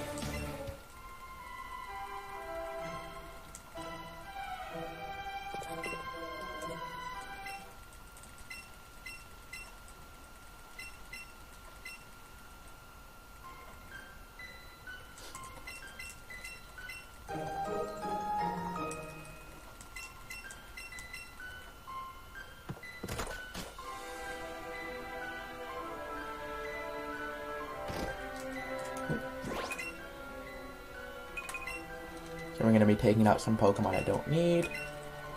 Like you and you. And then we'll be flying over to... Oh, that happens sometimes. See the way I hold my controller? Sometimes I accidentally hold down left. The analog stick's a bit sensitive. I should have been a bit more careful with that. Only just a couple seconds.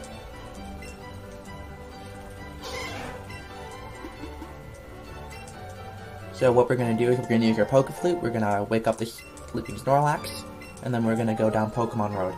On Pokemon Road, we need to see a Ponyta, and we very much want to see a Doduo. You can get a Doduo on Route 16 too, which is the route right before Route 17. That will go on when we wake up the Snorlax. So the grass above, if I see a Doduo up there, I will go for it. We don't need Doduo, it just makes two fights a little bit better.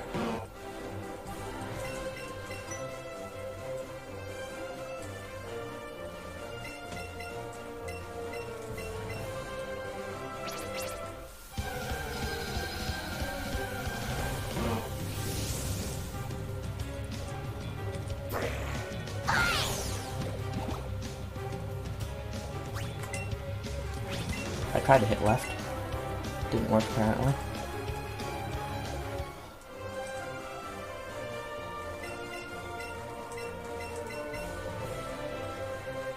The reason we need Rapidash is because we use it in the late game, and it will be our ride Pokemon. It's very fast. Saves you a lot of time. It's worth even waiting for it. We're getting another trainer skip here. Because of the sight of trainers is so narrow, we can kind of just squeeze past this one right here. We're gonna start using some lures here. We're gonna pick up also pick up some items. Oop. Super lure. We're gonna use that a bit later. Oh, there's a Doduo and a Ponyta. I'm just gonna make sure the level on this Ponyta is right. We need a specific level, the lured level, the raised level. Yep, it's right. So we're gonna use the Ultra Balls.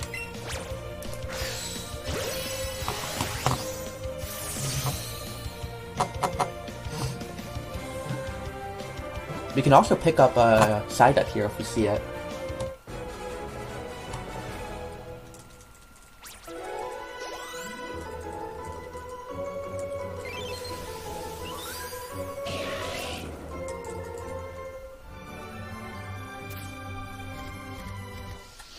Yep.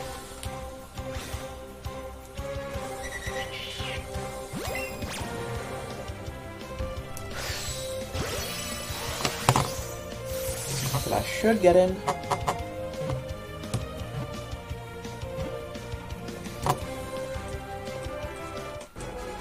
So there, and then duo. That's Haunter.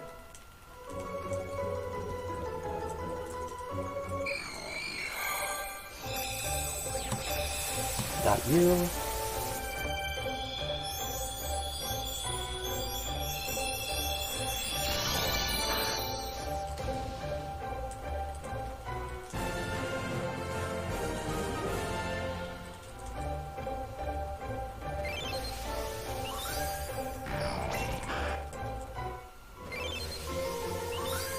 Okay, now we're gonna do a menu here.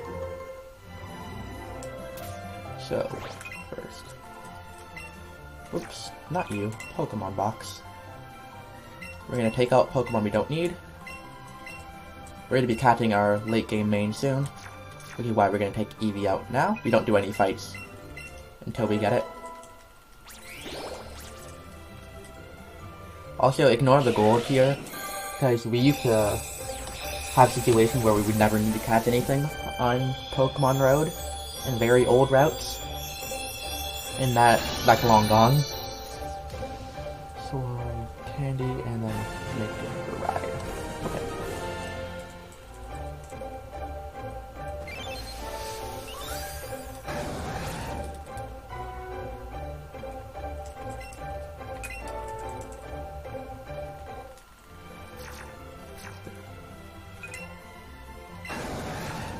And now we're going to ride.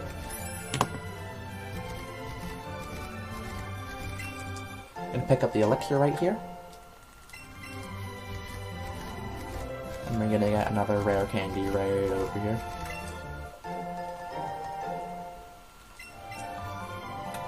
Oh.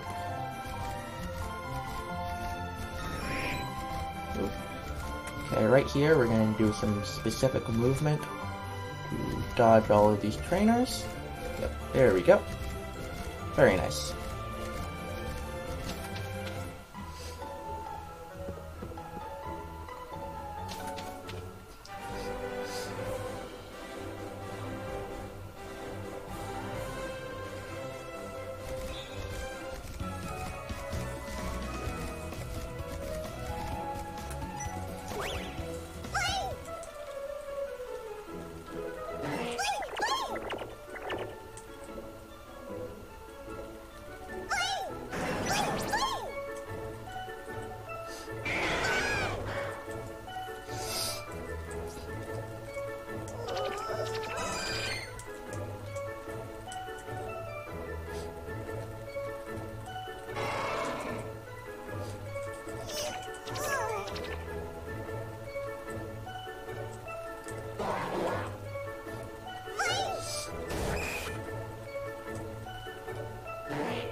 Oh. So in that menu, I was supposed to use the lure, but I can use it after. It's fine. Right here is probably a good spot to use it. Just waste a couple seconds. Super lure. I'm just gonna adjust my thumb a little bit. So we're going to be looking for a Starmie here, which is fairly common, but we're seeing a lot of Magikarps. Tentacle is an option to catch if you need it. I'm going to be going for Coughing though. Tentacle can be a bit annoying to catch. Unless it appears right in front of me, I won't get it. Oh, there's a Starmie. I'm going to check its CP just to make sure. It's okay. 1047 is pretty average.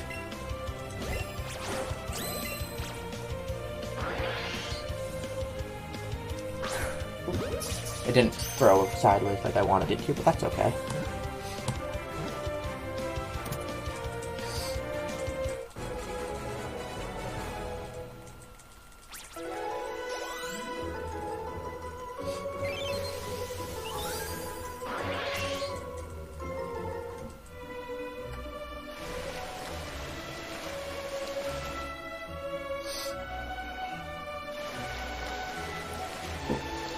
could have caught that tentacle right there, honestly.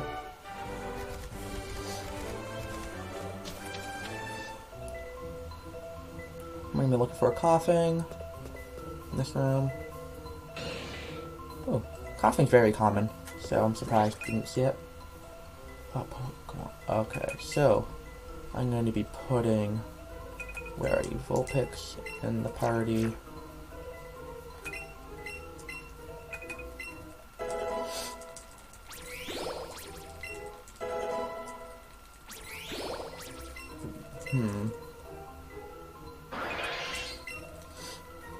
My stats aren't looking great. Their speed's okay, special attack's not very good.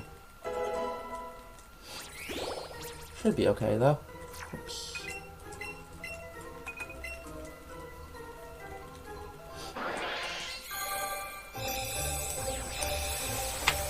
So I made a little bit of a mistake. I should have been putting Vulpix in after the next fight. It's okay. I might lose a couple seconds just to Vulpix leveling up.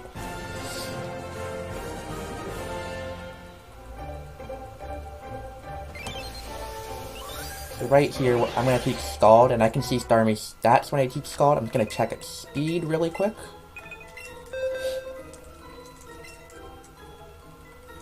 $117, perfect. That means we outspeed everything on Blane. And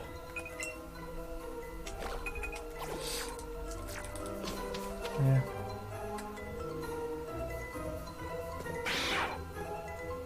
Ooh. Coughing, please. You're 40%.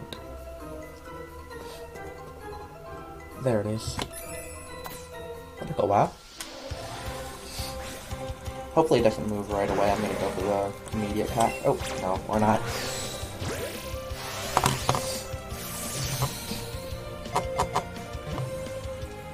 Moved him faster than I could say catch. Where are you, coughing? Wow. Yeah, I think you get the mistake. I'm probably gonna gain another level. Coughing, coughing, coughing. Where are you on my... There you are. I see you. But I have to move, so I'm not gonna mark you right now.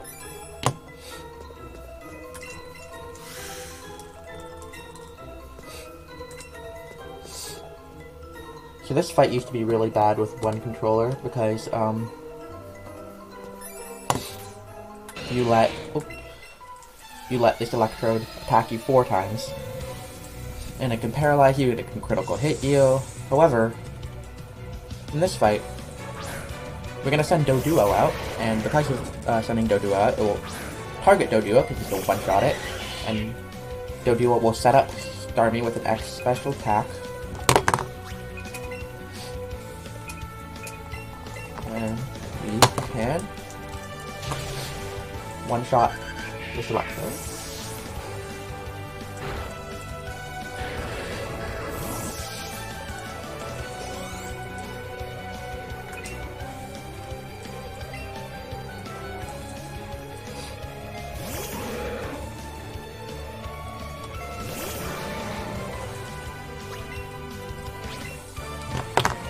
Right here, I'm going to revive Doduo. This is just so that it can gain the experience for this muck. I've never had a situation where I didn't have Dodrio before I needed it, but I just want to be a little bit careful. Yeah, so we got 2 level ups on Vulpix, which we didn't want, but I'm gonna try to dodge these Magmars. I don't know if I can. We need to go down there. Okay, I'm gonna go around this way then. See, this is where the Firestone is.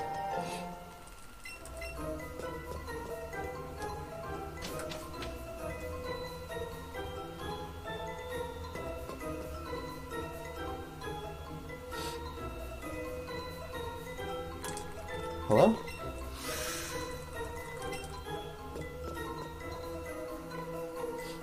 Okay, I'm gonna wait on this. Okay, good. That burglar always spins at a constant rate, so I can just wait to see. Hello? The switches have been giving me trouble today, I don't know why.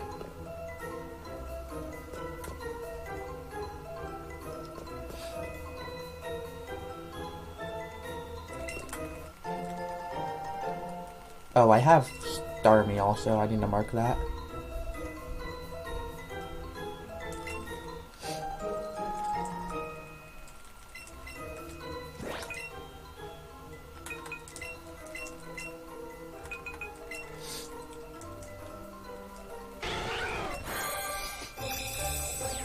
I have you as well.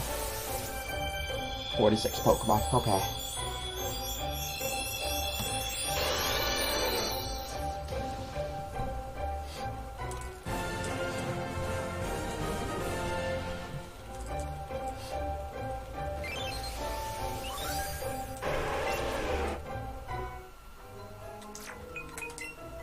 We're gonna take Vulpix out of the party. Ninetales, sorry. And then we are going to escape rope.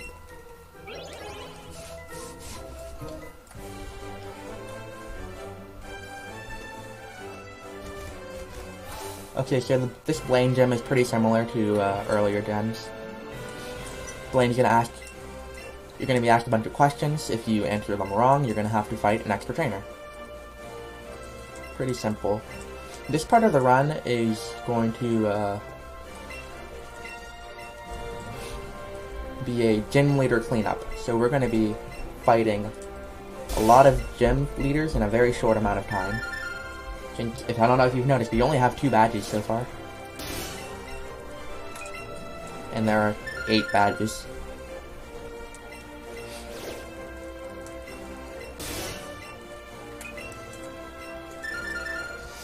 This part can be a bit scary since you have to actually physically hit down to select them. So I guess here I can talk about Starmie as the late game Pokemon. So Starmie's really good. Water type Pokemon are great for the late game. There's not much that can touch water types. The only fight that could even there's only a couple Pokemon that could be dangerous, and we have strategies for them. Starmie's very powerful. We're gonna need a level 45 Pokemon for the Sabrina gym requirement, so we have that. Starmie has a great move pool. Just like everything is great about Starmie. There you are. So the standard fight here is... Ooh, that's annoying. I have to heal that burn now.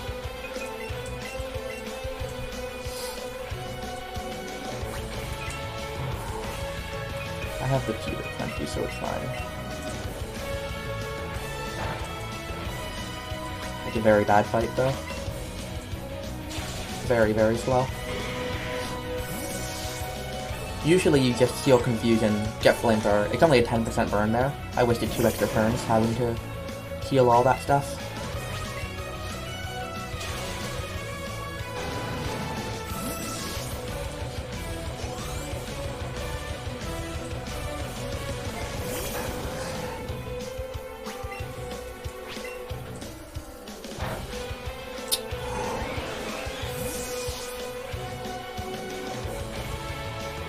Okay, that's okay. What we can do... So at 117, Rapidash is in speed tie. Although it's been a long time since I've not gotten it. Not you. So I actually kind of forgot.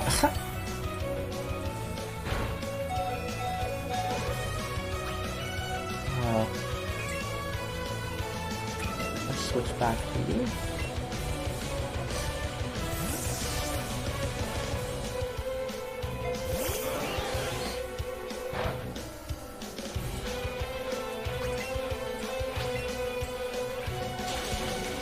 We don't have a race X special anymore, but we should be okay.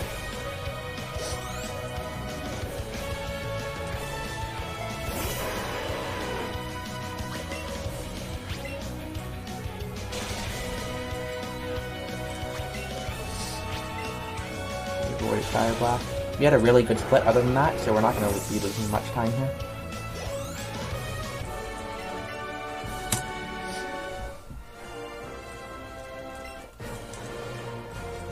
Like a bit unfortunate. Like you okay?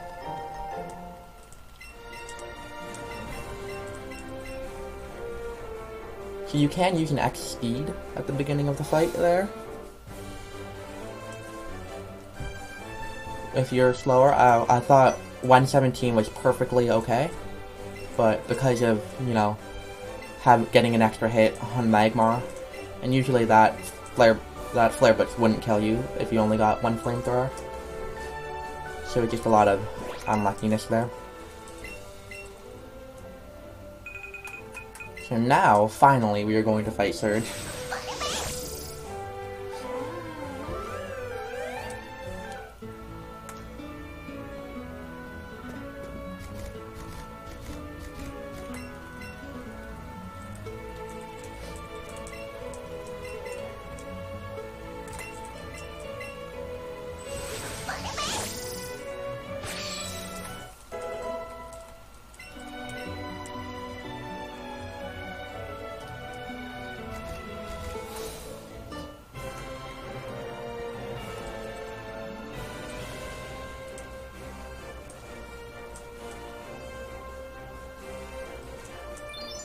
Okay.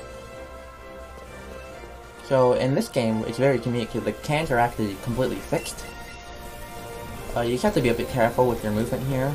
If you don't move carefully, one of the trainer over to the left can see you. It's not fun when that happens. There we go.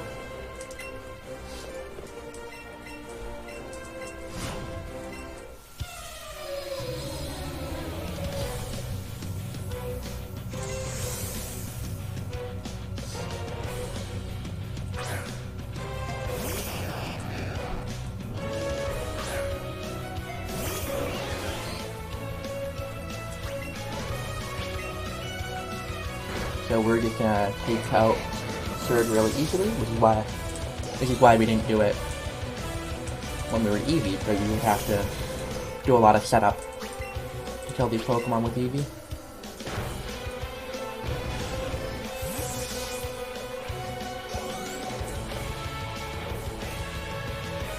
And the experience just really isn't worth it.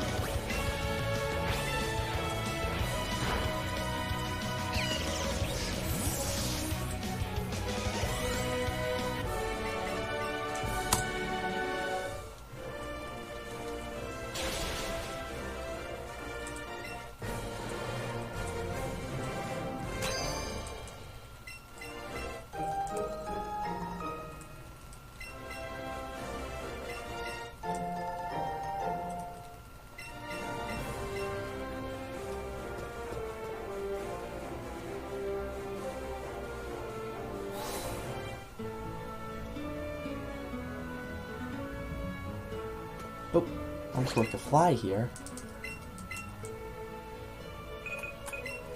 Yeah, also one reason we do Surge late there is because if you do it early, then when you leave, and you have to leave by going through Vermilion City because you don't have Fly at this point, you'll have an extra cutscene where Misty and your rival point you toward Diglett's cave to go get Flash, and that wastes quite a bit of time. So this gym requirement is a bit weird. It asks you to present a cute Pokemon. Literally any Pokemon you present seems to be good. You just present our starter, or not our starter, our main Starmie. That seems to work fine. Those trainers look like they can see you, they cannot.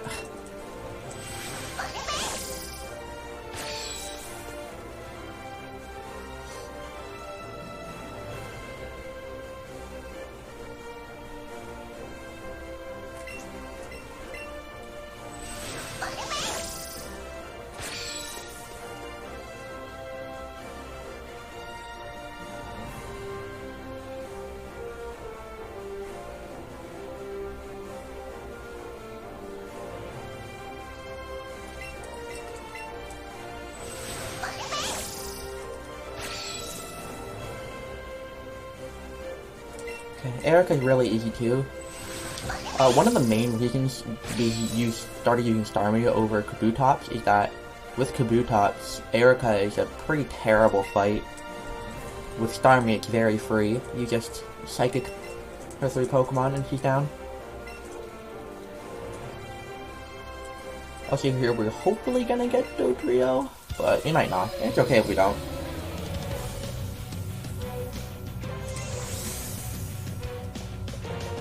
I'll just make the next fight a little bit slower.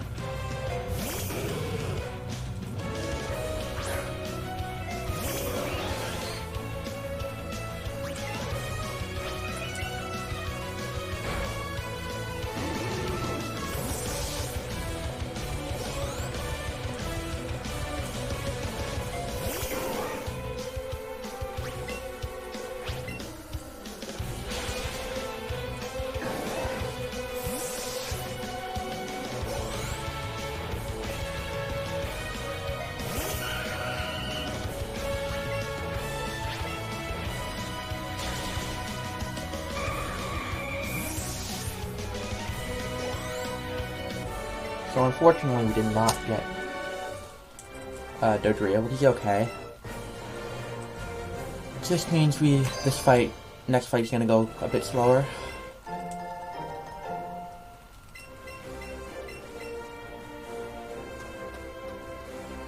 Because we're probably not gonna one-shot this Executor.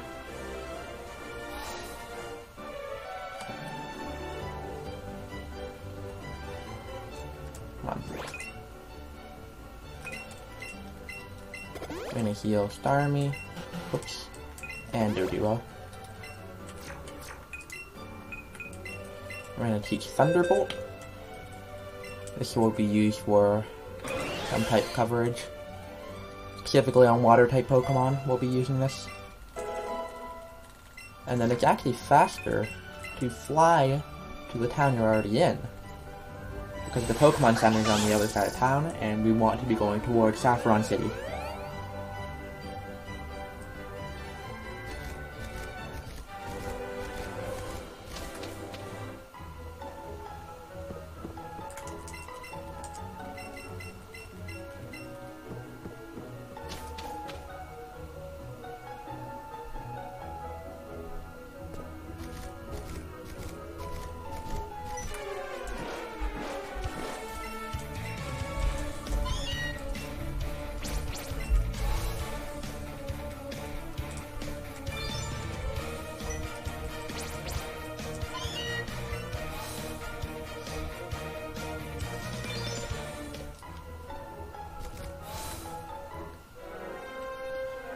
So I think next fight right here, we enter Silph and we're gonna see a battle that was not in the original games. Blue right here comes and helps us out, and he wants to test our skills just to make sure that we're ready to take on Team Rocket. Like essentially what he says in this big cutscene here.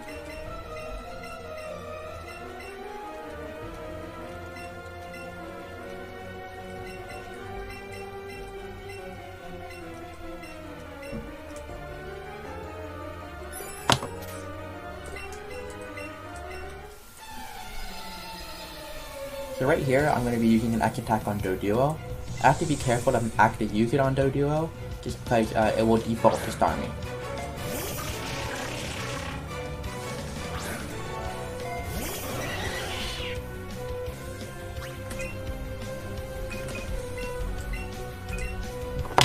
And then we're going to use Drill Peck. And we still one-shot, that's good. And we'll see Doduo evolve here.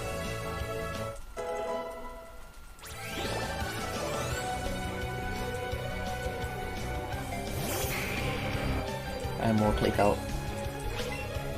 Charizard with Scald. This is another fight that's made way easier with 2 controllers. So before we would have to swap in Dodrio and waste some turns as well. Now it's very easy, straightforward.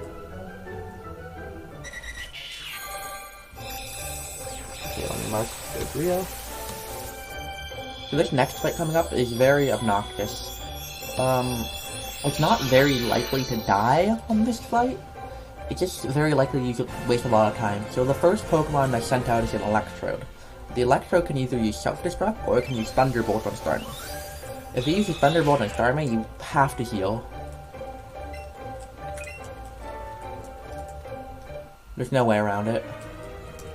And if it crits, you're in a bad place, to say the least.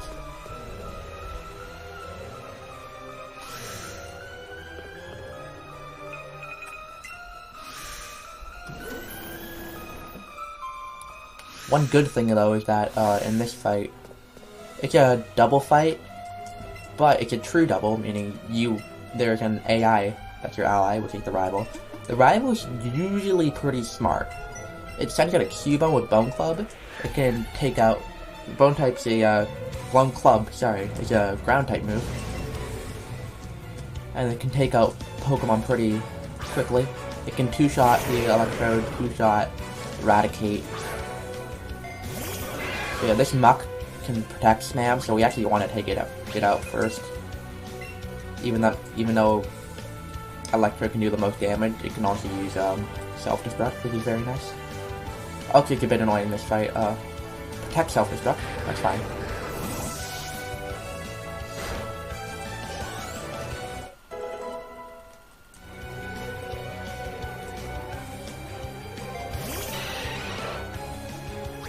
So yeah, we really want to be taking out this Muck, or it can start to become a really big problem. The other Pokemon just do some damage each turn, and that's it.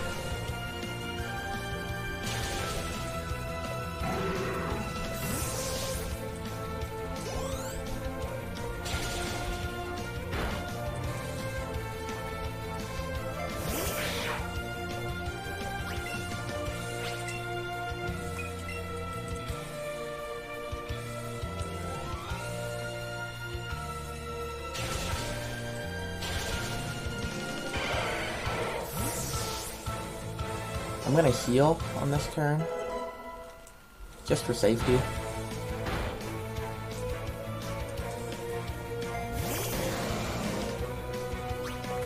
Even though this Weezing can be kind of annoying. It like Muck can do some protect spamming. Although you get healed after this fight, so it's usually fine. Yep, and it's really nice. Cubone can take out Eradicate like that.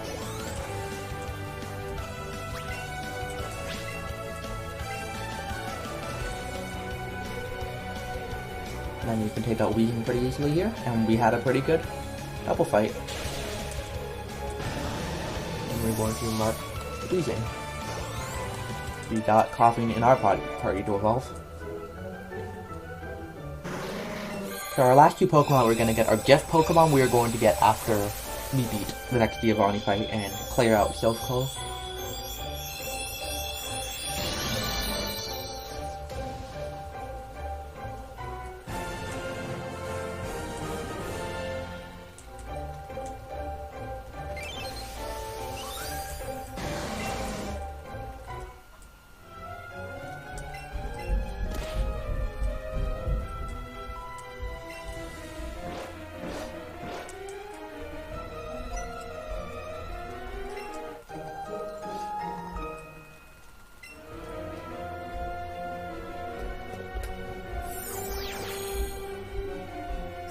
One thing you might notice is that when I step in the teleporters, I try to step in it either from a direct cardinal direction instead of from a diagonal direction. The reason that is because if you go into it diagonally, the animation for stepping onto the teleporter is actually about a second slower.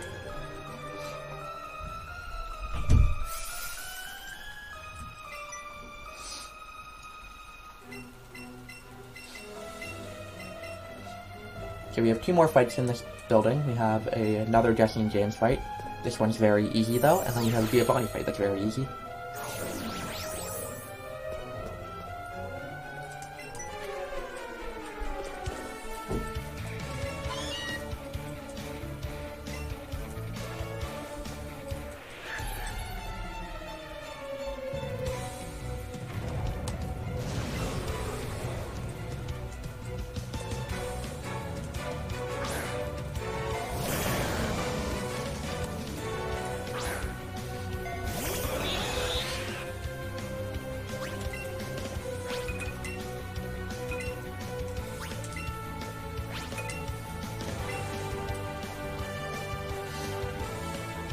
Again, just like the other double fights. I'm waiting.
Special attack goes over there. Okay, and then we're just gonna stall it 3 times.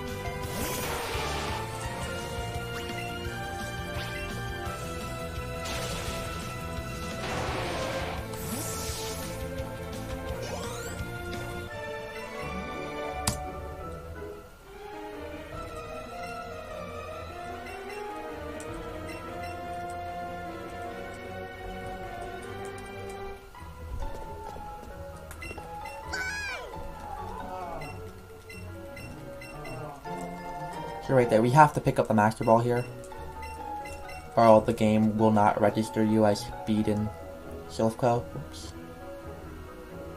Okay, we're just gonna exit out. Unfortunately, unlike Gen 1, you cannot escape rope out of here. You see, those 2 entries right there were kind of diagonal entries, and you saw how the animation is a bit slower. So I'm going to be going to 7th floor right here. We're going to be picking up a Lapras and an extra candy.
Okay, and we're gonna get this Porygon right here.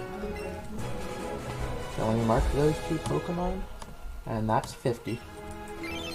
We'll be spending Sabrina, and then we'll be going to Kokoskin right after. But first, we're going to be doing our final shopping trip to get everything we need for the rest of the game.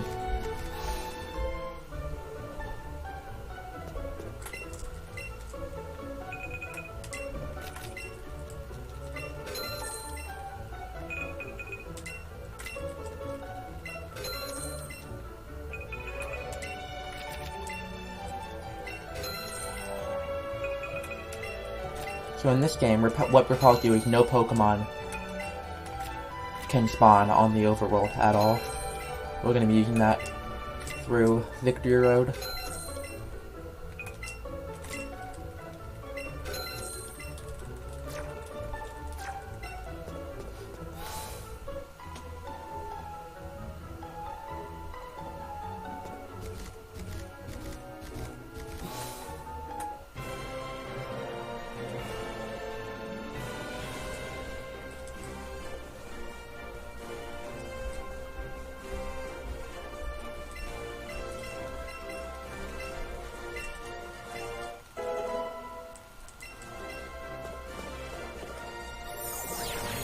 So this game has a little bit, pretty much the same as the Gen 1 gym, just a bit fancier. Teleporters connect in special ways.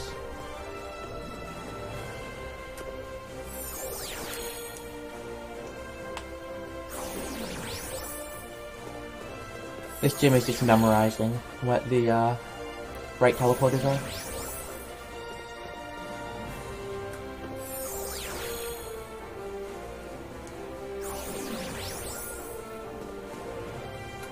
I usually wait for the spinner to turn once and then go and then pass them on the way that they were facing initially.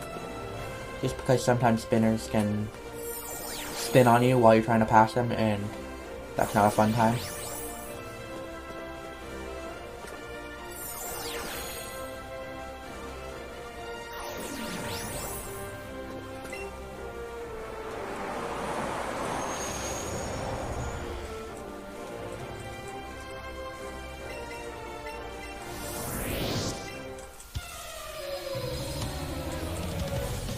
So, one big difference with Fossil Skip is that this fight's quite a bit different. So when you do pick up fossils, you have Aerodactyl. And Aerodactyl has Crunch, which can take out these types of Pokemon very easily. However, with just Starmie, you have to do quite a bit of setup. 1 speed, and almost always uses Light Screen turn 1. We basically plan on that.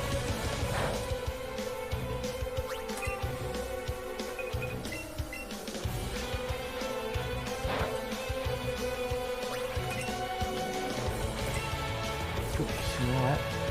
I can stall it here. That's fine. Like a little bit. Oh, is this not gonna. What? 2-shot? I'm gonna play it safe just to make sure.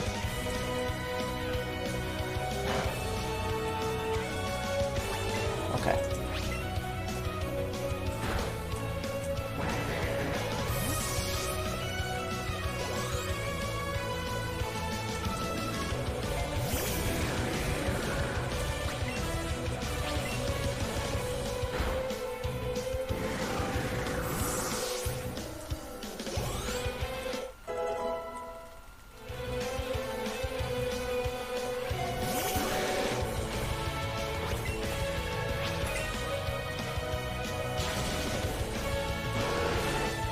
So it's gonna look like I saved time on my split. I'll lose it back on the next one. Just to get moving around when I do stuff.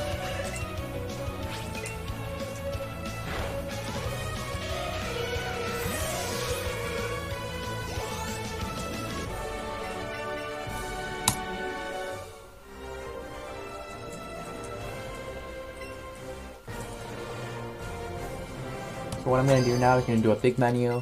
I'm going to deposit all the Pokemon I don't need. And I am going to candy my Starmie to level 50. Again, a level that ends in 0 boosts my attacks, because of the way the damage formula works. And we're also going to be swapping around some items. So first,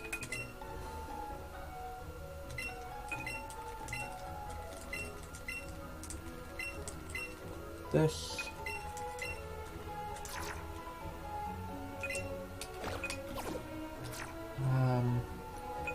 Candy you, and then we'll heal.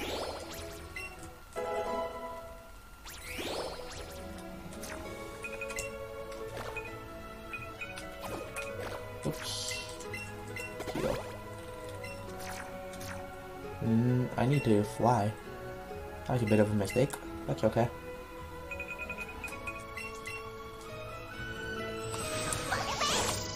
Put that in my notes.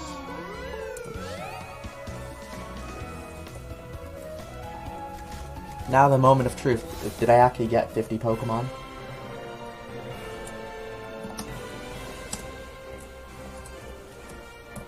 Okay.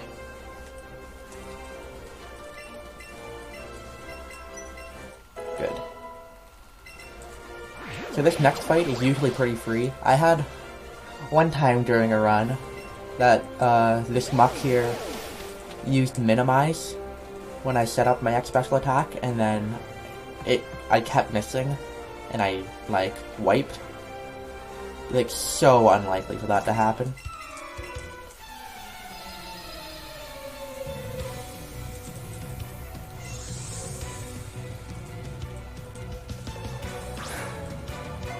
Also, Spring Flow, I don't know if you saw, but I lost a minute playing.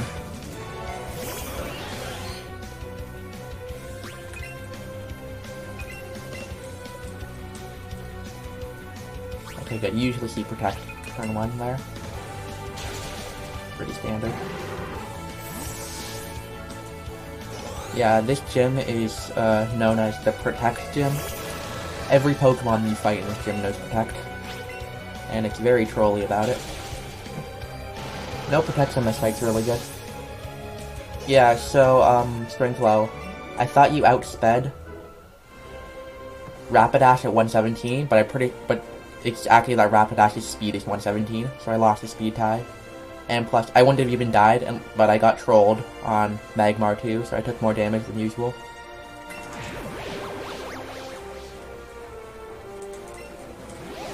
That movement in the gym's kinda hard since you can't really see the walls half the time.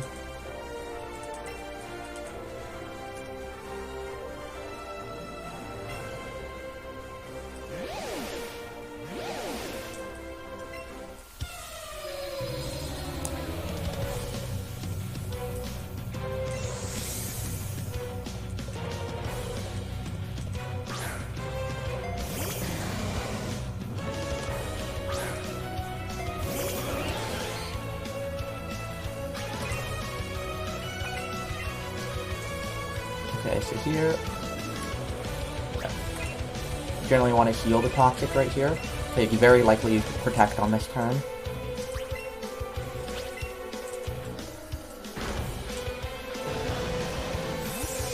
And because the Pokemon can keep using Protect, Toxic will just destroy you if you don't heal it.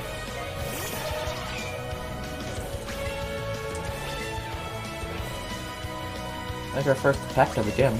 Pretty far in.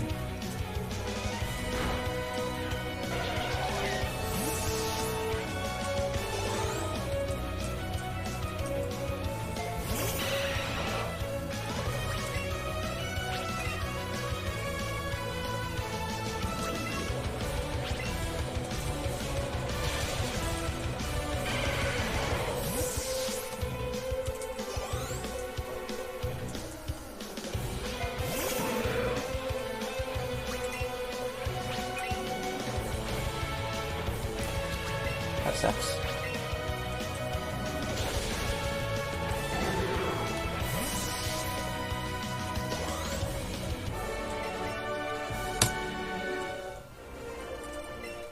So 3 Protect is like pretty average on that split.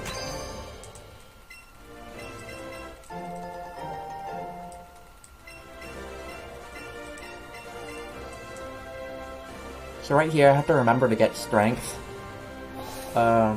It's very easy to forget Strength here, and you need it for Victory Road. So what we're going to do is we're going to pick up the gold teeth from this cutscene and then give it to a man in a house over to the right.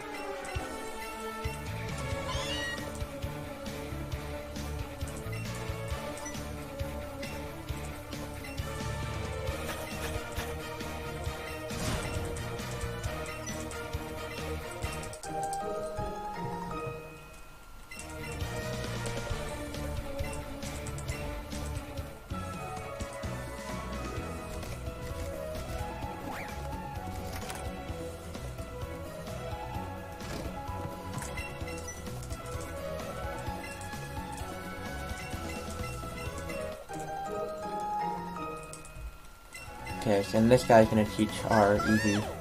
I think officially in this game it's called Strong Push, but it's basically just Strength. Then we're gonna go through a couple more cutscenes, and then we're gonna enter Giovanni's gym.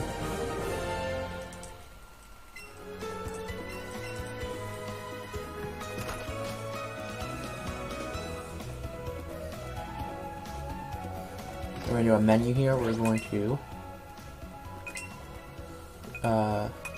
Elixir, and we're going to max repel,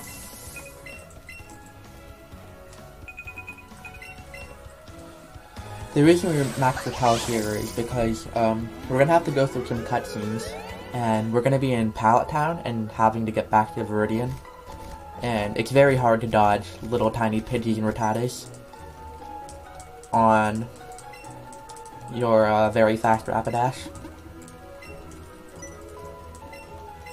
And so we just start using our max post there.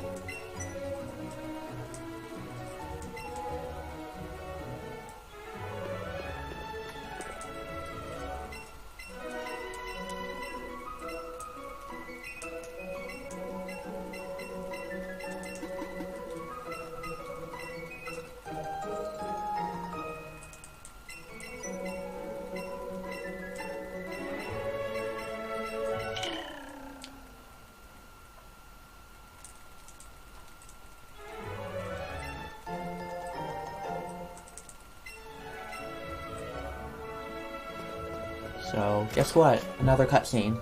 But then after this one, we'll finally be able to have some gameplay.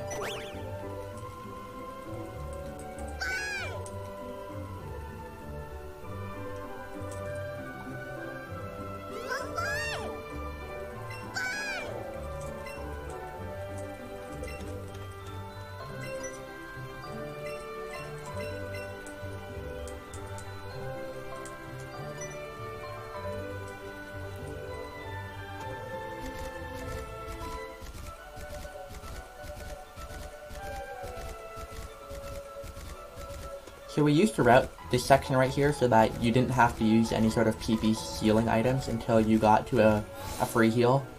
However, it's a bit too complicated with newer routes to do that, especially with the amount of protects that you can get.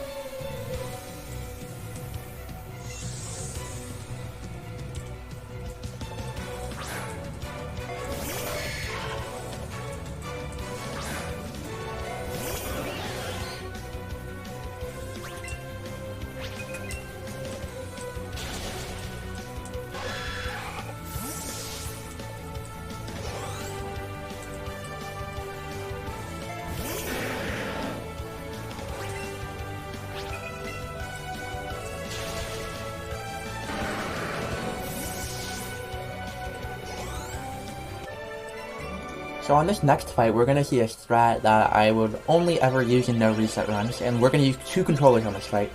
So the normal 1 controller strat for this fight is to use Hydro Pump. The problem is, if you miss Hydro Pump, which is an 80% move, this Pokemon can one-shot you. And so what we're going to do instead is we're going to Psychic and then use Stomp. And that will kill Nidoking before it can attack us.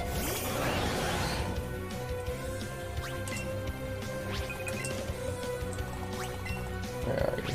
Stop.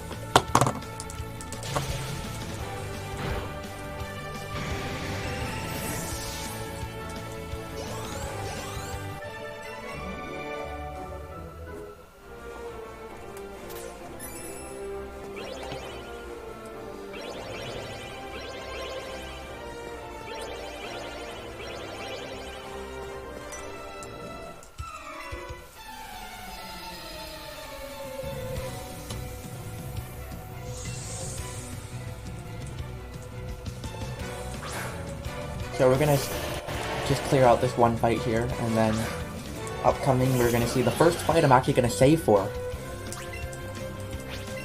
In the late game, because of the amount of X items we start using in fights, we don't have extra to spare if we die, so it's just better to save for these ones. Normally you want to go into this fight with full health. I'm 8 off, so it's not going to matter that much, and I saved, so...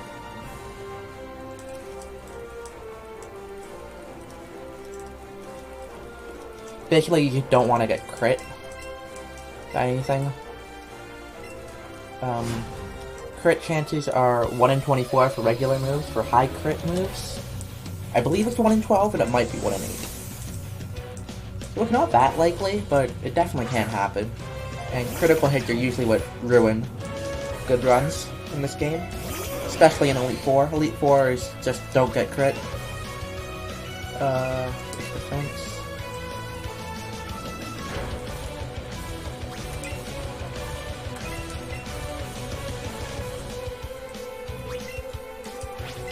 Use Sucker Punch. That's good.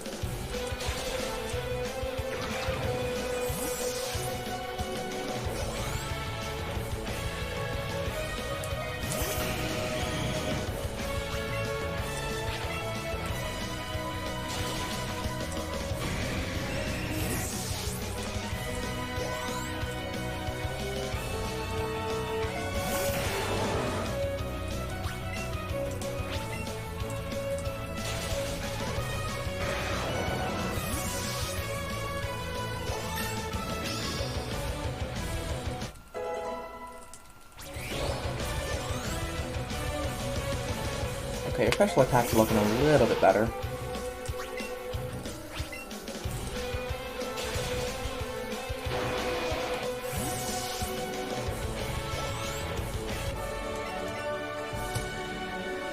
Yeah.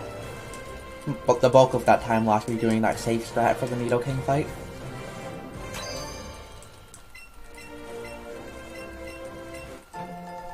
So this next fight is one fight like very different between the one controller strats and the two controller strats.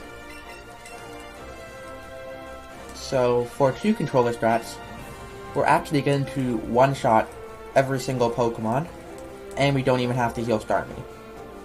Because we are going to set up while we take out Pokemon.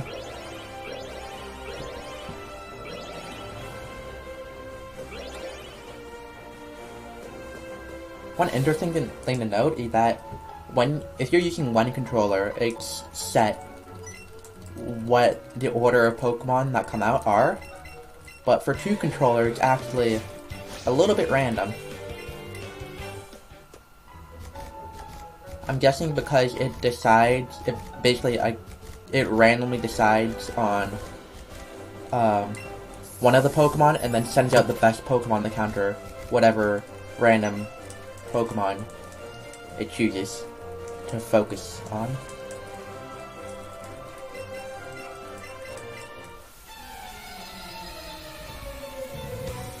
So if you're using Aerodactyl on this, right, and you're doing fossils, you could potentially get Raichu second, which is pretty bad, because it means you have to heal before the fight, and you have to waste an extra turn in the fight. You can use Thunderbolt, and we're going to X special attack. So here we will either see Vileplume, or we will see Marowak.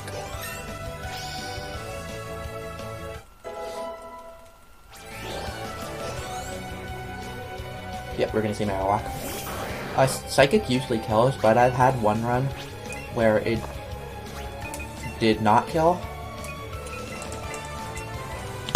I had really bad special attacks on that run, but I just want to make sure. Right now I have, I'd say slightly below average, but not like bad or anything.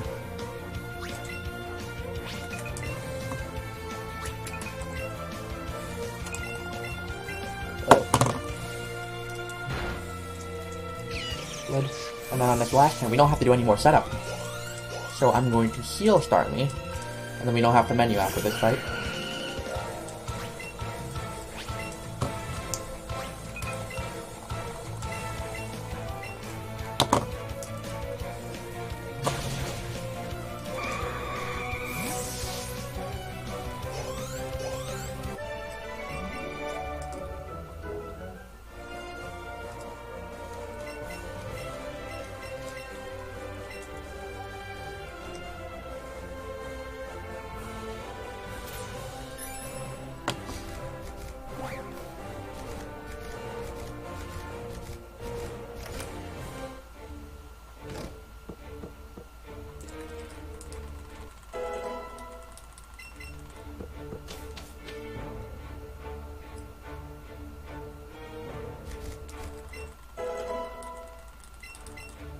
One annoying thing that hasn't happened yet, I think, is that if you're on a ride Pokemon and you press any of the buttons, the ride Pokemon will do this little animation, and they'll say like something like, "Oh, your ride Pokemon's feeling happy," or "Your ride Pokemon's tired," or something like that. And it's very hard to mash text and do that.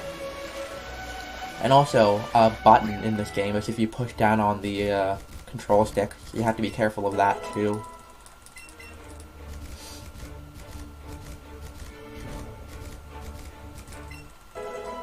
So in this next fight, we're going to be doing a pretty cool safe strat that the current world record holder, Etiquette, has come up with. So what we're going to do in this strat is we're going to X special attack on Starmie, and we're going to use Hydro Pump to try to take out the Kangaskhan. If Hydro Pump misses, then we can use a second X special attack on Starmie, and we can have Starmie use Scald, which is 100% accurate.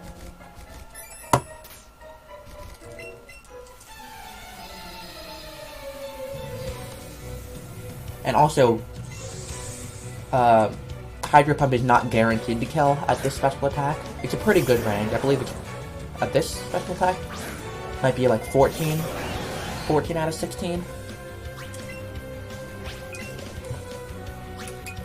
But it's not guaranteed.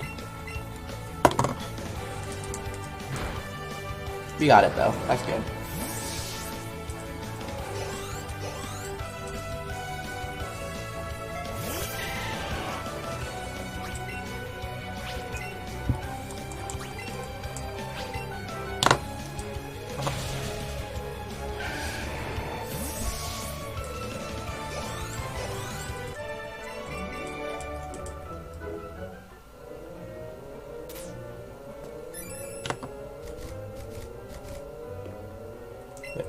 I'm gonna wait on this. Yep. I thought he was gonna turn.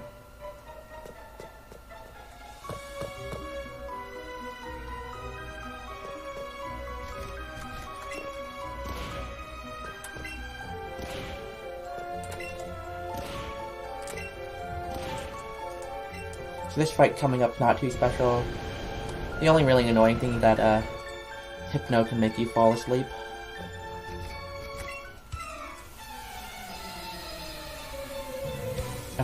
And hope it doesn't make me fall asleep twice. Yeah, I don't have that many healing items. Deal with it right now. Oh no, I do. I'm okay. I lied. You almost never have to use full heals, but you buy them for safety anyways.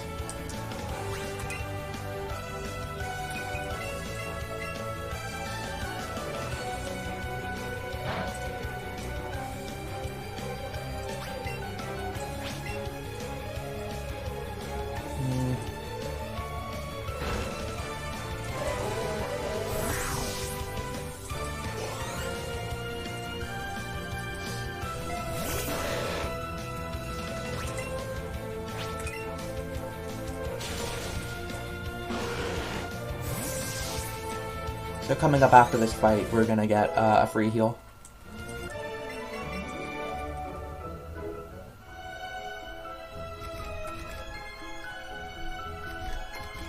So we just gotta wait here. Yep. And go up the ladder. We're gonna do a little bit of boulder pushing. We're gonna take the heal, and then we're gonna do one of the scariest parts of the run, which is the final trainer skip. We are going to save before this one, because it's actually faster to save and quit if you hit her, rather than attempt to fight, unlike the other trainer skips we did earlier in the run.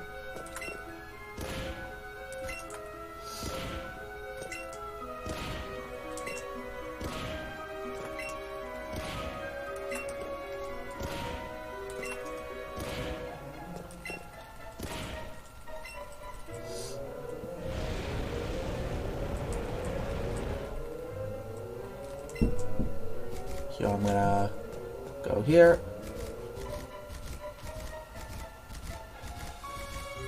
Okay, and I kinda need to focus for this part right here. Let's save.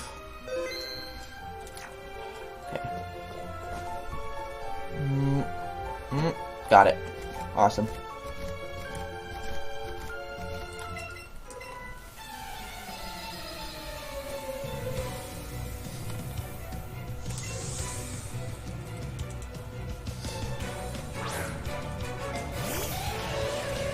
This Jinx can be a bit scary. Hopefully we're okay. We have to hit a Hydro Pump on it. Okay, good, we got it.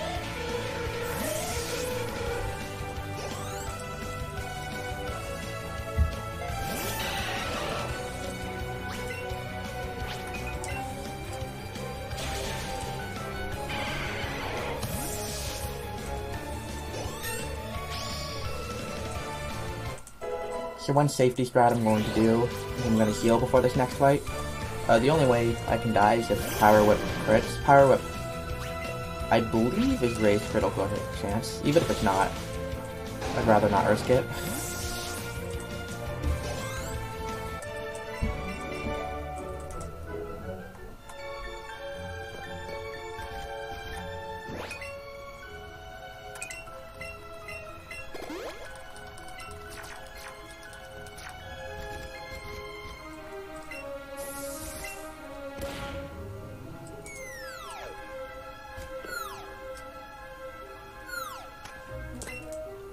And now we get a big part of just hitting this block around 20 times. I'm actually counting this time to see how many times it is. 10, 11, 12. I'm glad they kept this part of the game back in.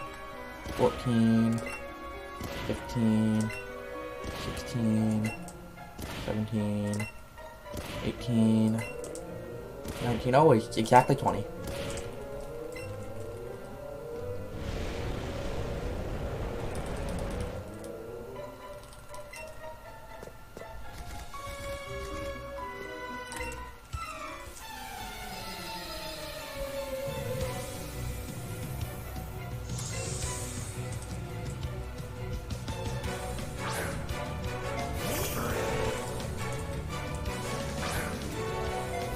I have to set up Miss Lickitung with Type's Power Whip.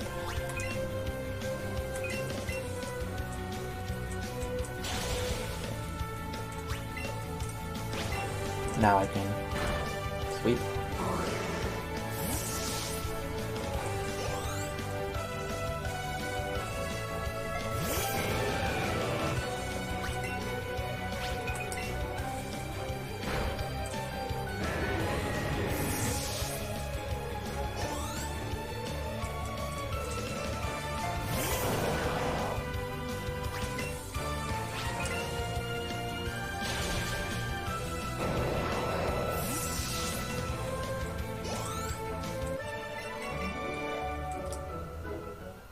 Okay, so it's Elite 4 time. I'm gonna go behind this ladder right here, pick up a full restore. I'm going to need this full restore for Agatha, unless I get very lucky.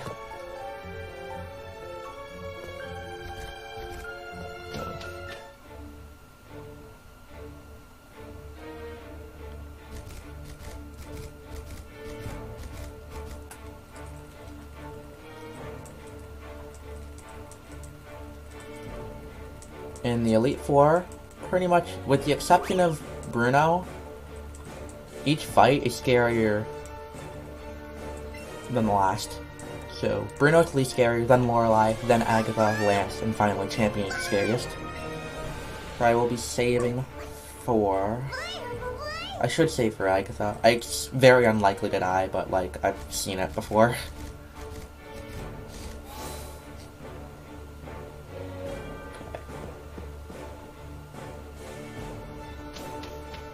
The only thing with Lorelei is you just have to hit our Hydro Pump, and even then you have like multiple chances. We're gonna keep Rapidash in the party just for safety.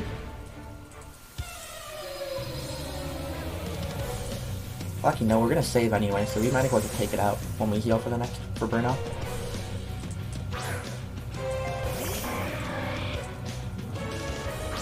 Because any fight that I can die to, I'm gonna save. Except with Lorelei, since I'm not going to be put that far back. I'm going to heal here too, just in case if I miss Hydro Pump, I can die. from 44.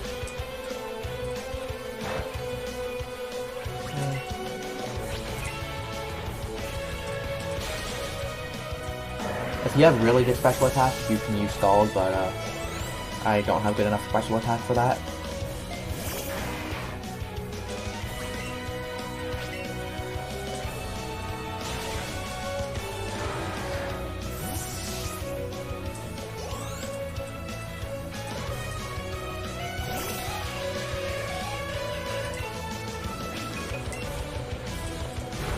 Got it. Awesome.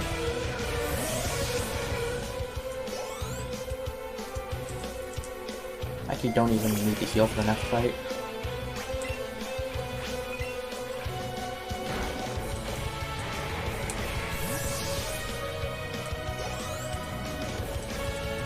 So I'll keep rapid dashing.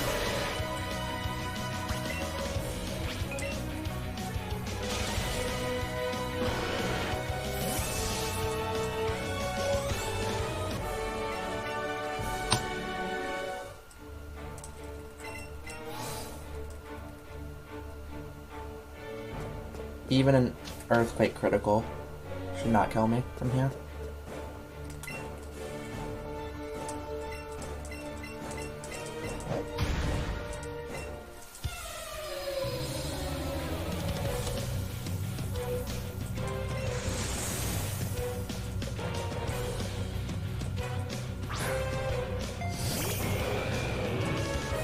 Onyx only gets one chance to hit me.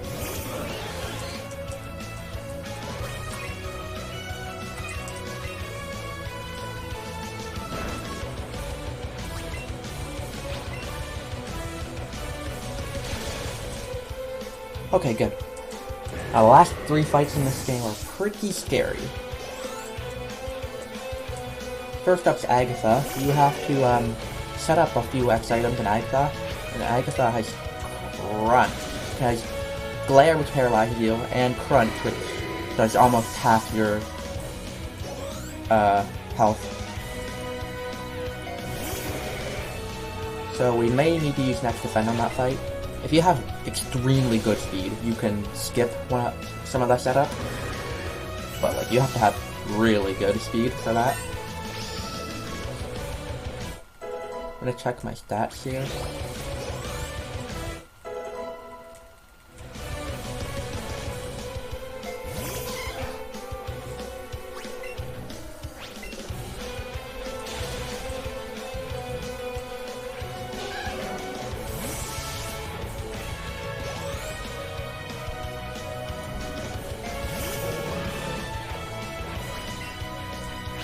So I'm gonna off my TV, I'm gonna wait a couple seconds here.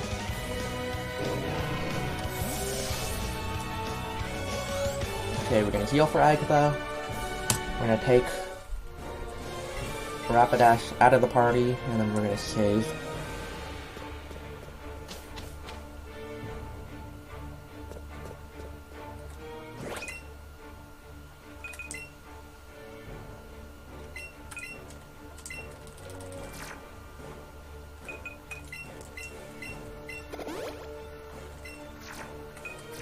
There. Save. Okay.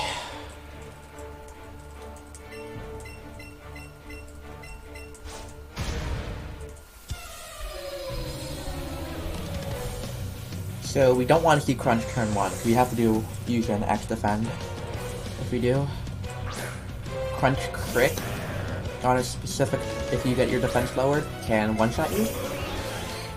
So you don't want to see that either.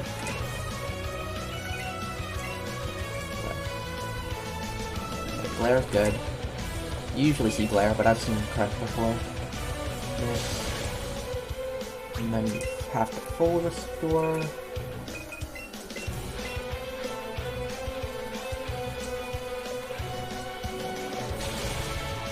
Okay, we're good.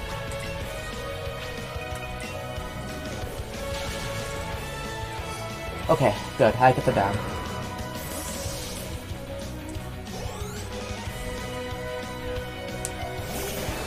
You want to take your Pokemon out of the party for 2 reasons. One, in the Hall of Fame cutscene, you won't see that Pokemon there. wastes about 3 seconds, and you you get the advantage of not getting the Pokemon you've already gained experience when you defeat a Pokemon.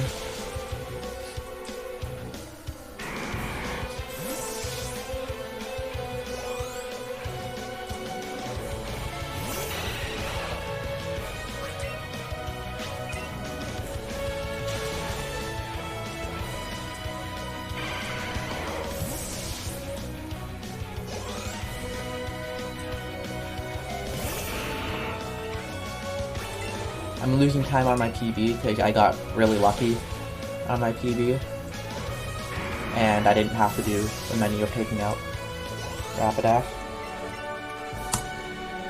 So, if your Pokemon are, like, have high happiness, sometimes what can happen is that they can seal off status.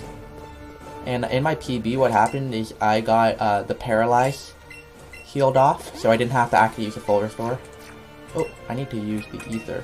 Let's use this on the right move. I went very slowly for that. And we're gonna save.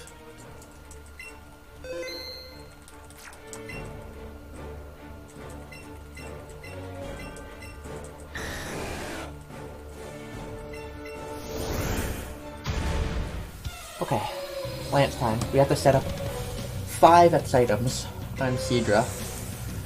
Seadra's not too dangerous. It's just if it crits at an unexpected time, and you have to reset.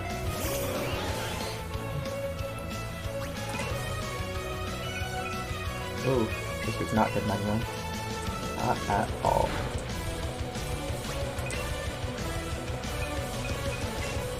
Speed. And then 3 X special attacks. 1.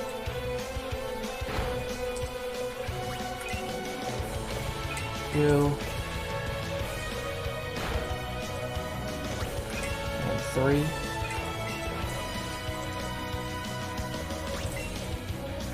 And 6. Also right here, Dragonite's gonna be a favorable range, but it still is a range, unfortunately, so...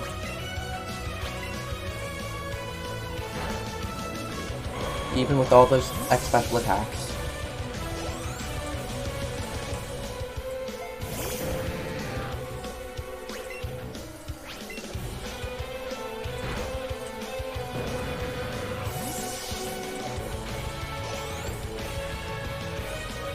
Hopefully I level up. Yeah, have a better chance on this Charizard here.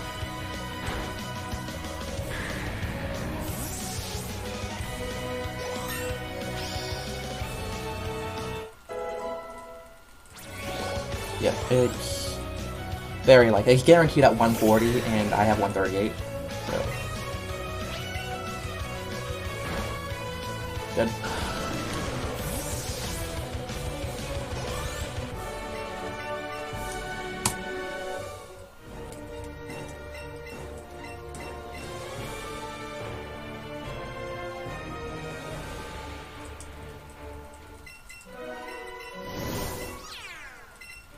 So, finally Champion. Champion's basically the same as Lance. You have to set up a bunch on the first Pokemon, and if you crit, you're dead. The difference is that Pidgeot here, which is the Pokemon in the lead, is using Air Slash, which is a high critical hit rate move. Many runs have died here. Also, you gotta remember to skip a cutscene here.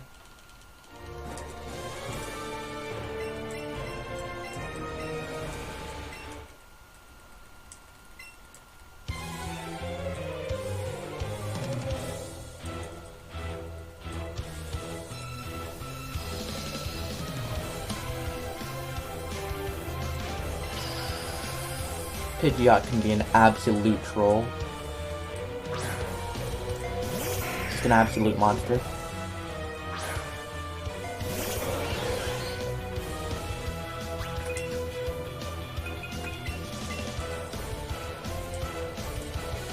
Oh yeah, I can Mega Pidgeot, don't forget that.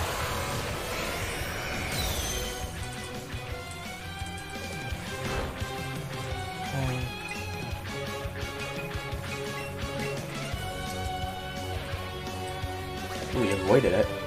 That's really lucky.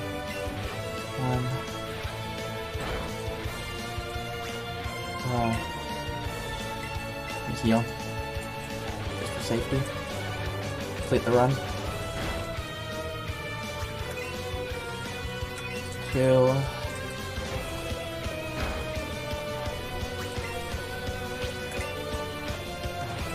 Okay. Hey, baby Meowsy. GG. That's the run. It's also my PB. So, unfortunately, because this is a PB-paced run, there's a lot of things I wanted to say and forgot. I'll probably write up a description for this run on the YouTube link that you'll be seeing if you are watching this from GDQ Submissions.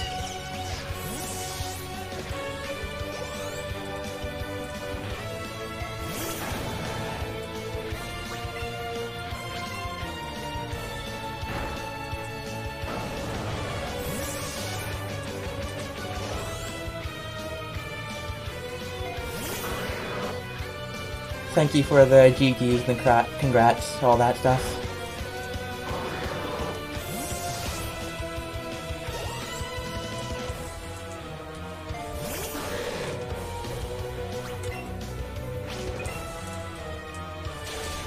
So yeah, just to close out the run, I think the most fun part about this game is just how divergent the route is. You have to have so much knowledge about the game. You can be at completely different levels throughout the game. You have to adjust to your different stats. Catching so many different Pokemon. You have to manage what you evolve, what you're gonna plan for, and I think that's what makes Pokemon Let's Go Pikachu and Let's Go Eevee a really fun speed game. Thank you, Etiquette, thank you, Chill Magic, thank you, Springflow, thank you, Fluffy Toaster.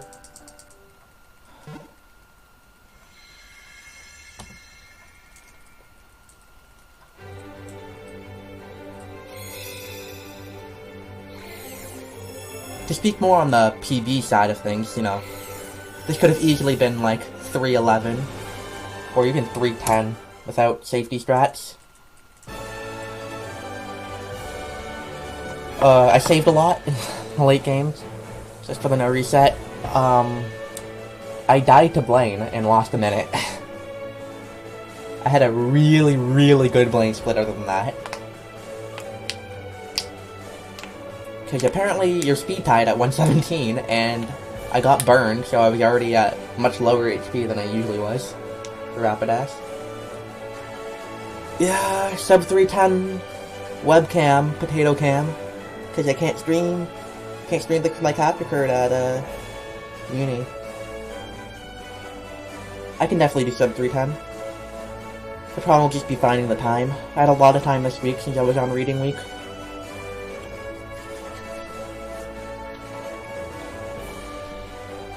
Oh, I don't think I beat Headstrong, but I'm gonna check.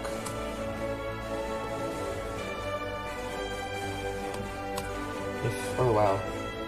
Is SOC like dead or something? Or is that just my internet? Test. Nope, my internet's fine. Nope, there we go, it loaded. Yeah, that's 8 seconds off Headstrong.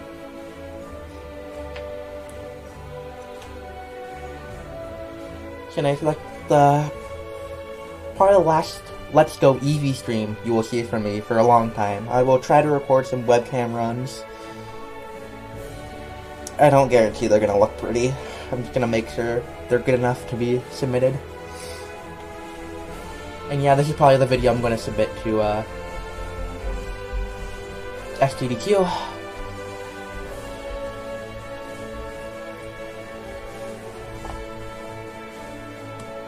I really, like, honestly, looking at this run, like, sub 310's almost free.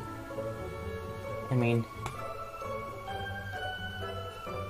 this run, okay, this run with Not doing safety strats and not dying to Blaine was like 310, pretty much. Like low 310.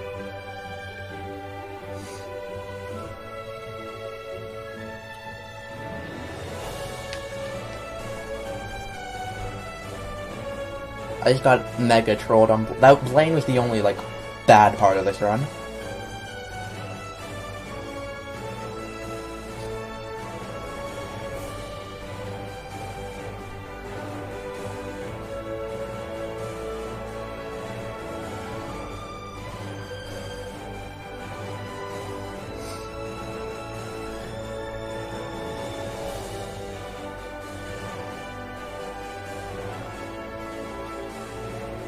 And I got a PB with my Peanut Splits background.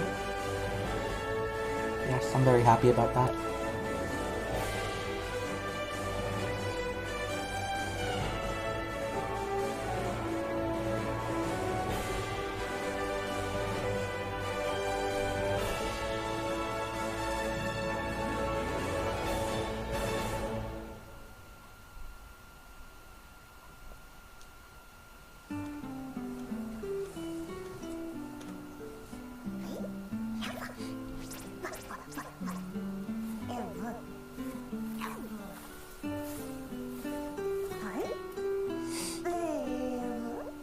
Disagree, Stringflow? Disagree. The girl's so slow, you lose so many frames.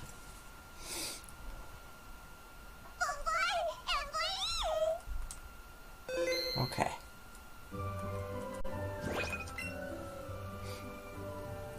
$3.15 IGT.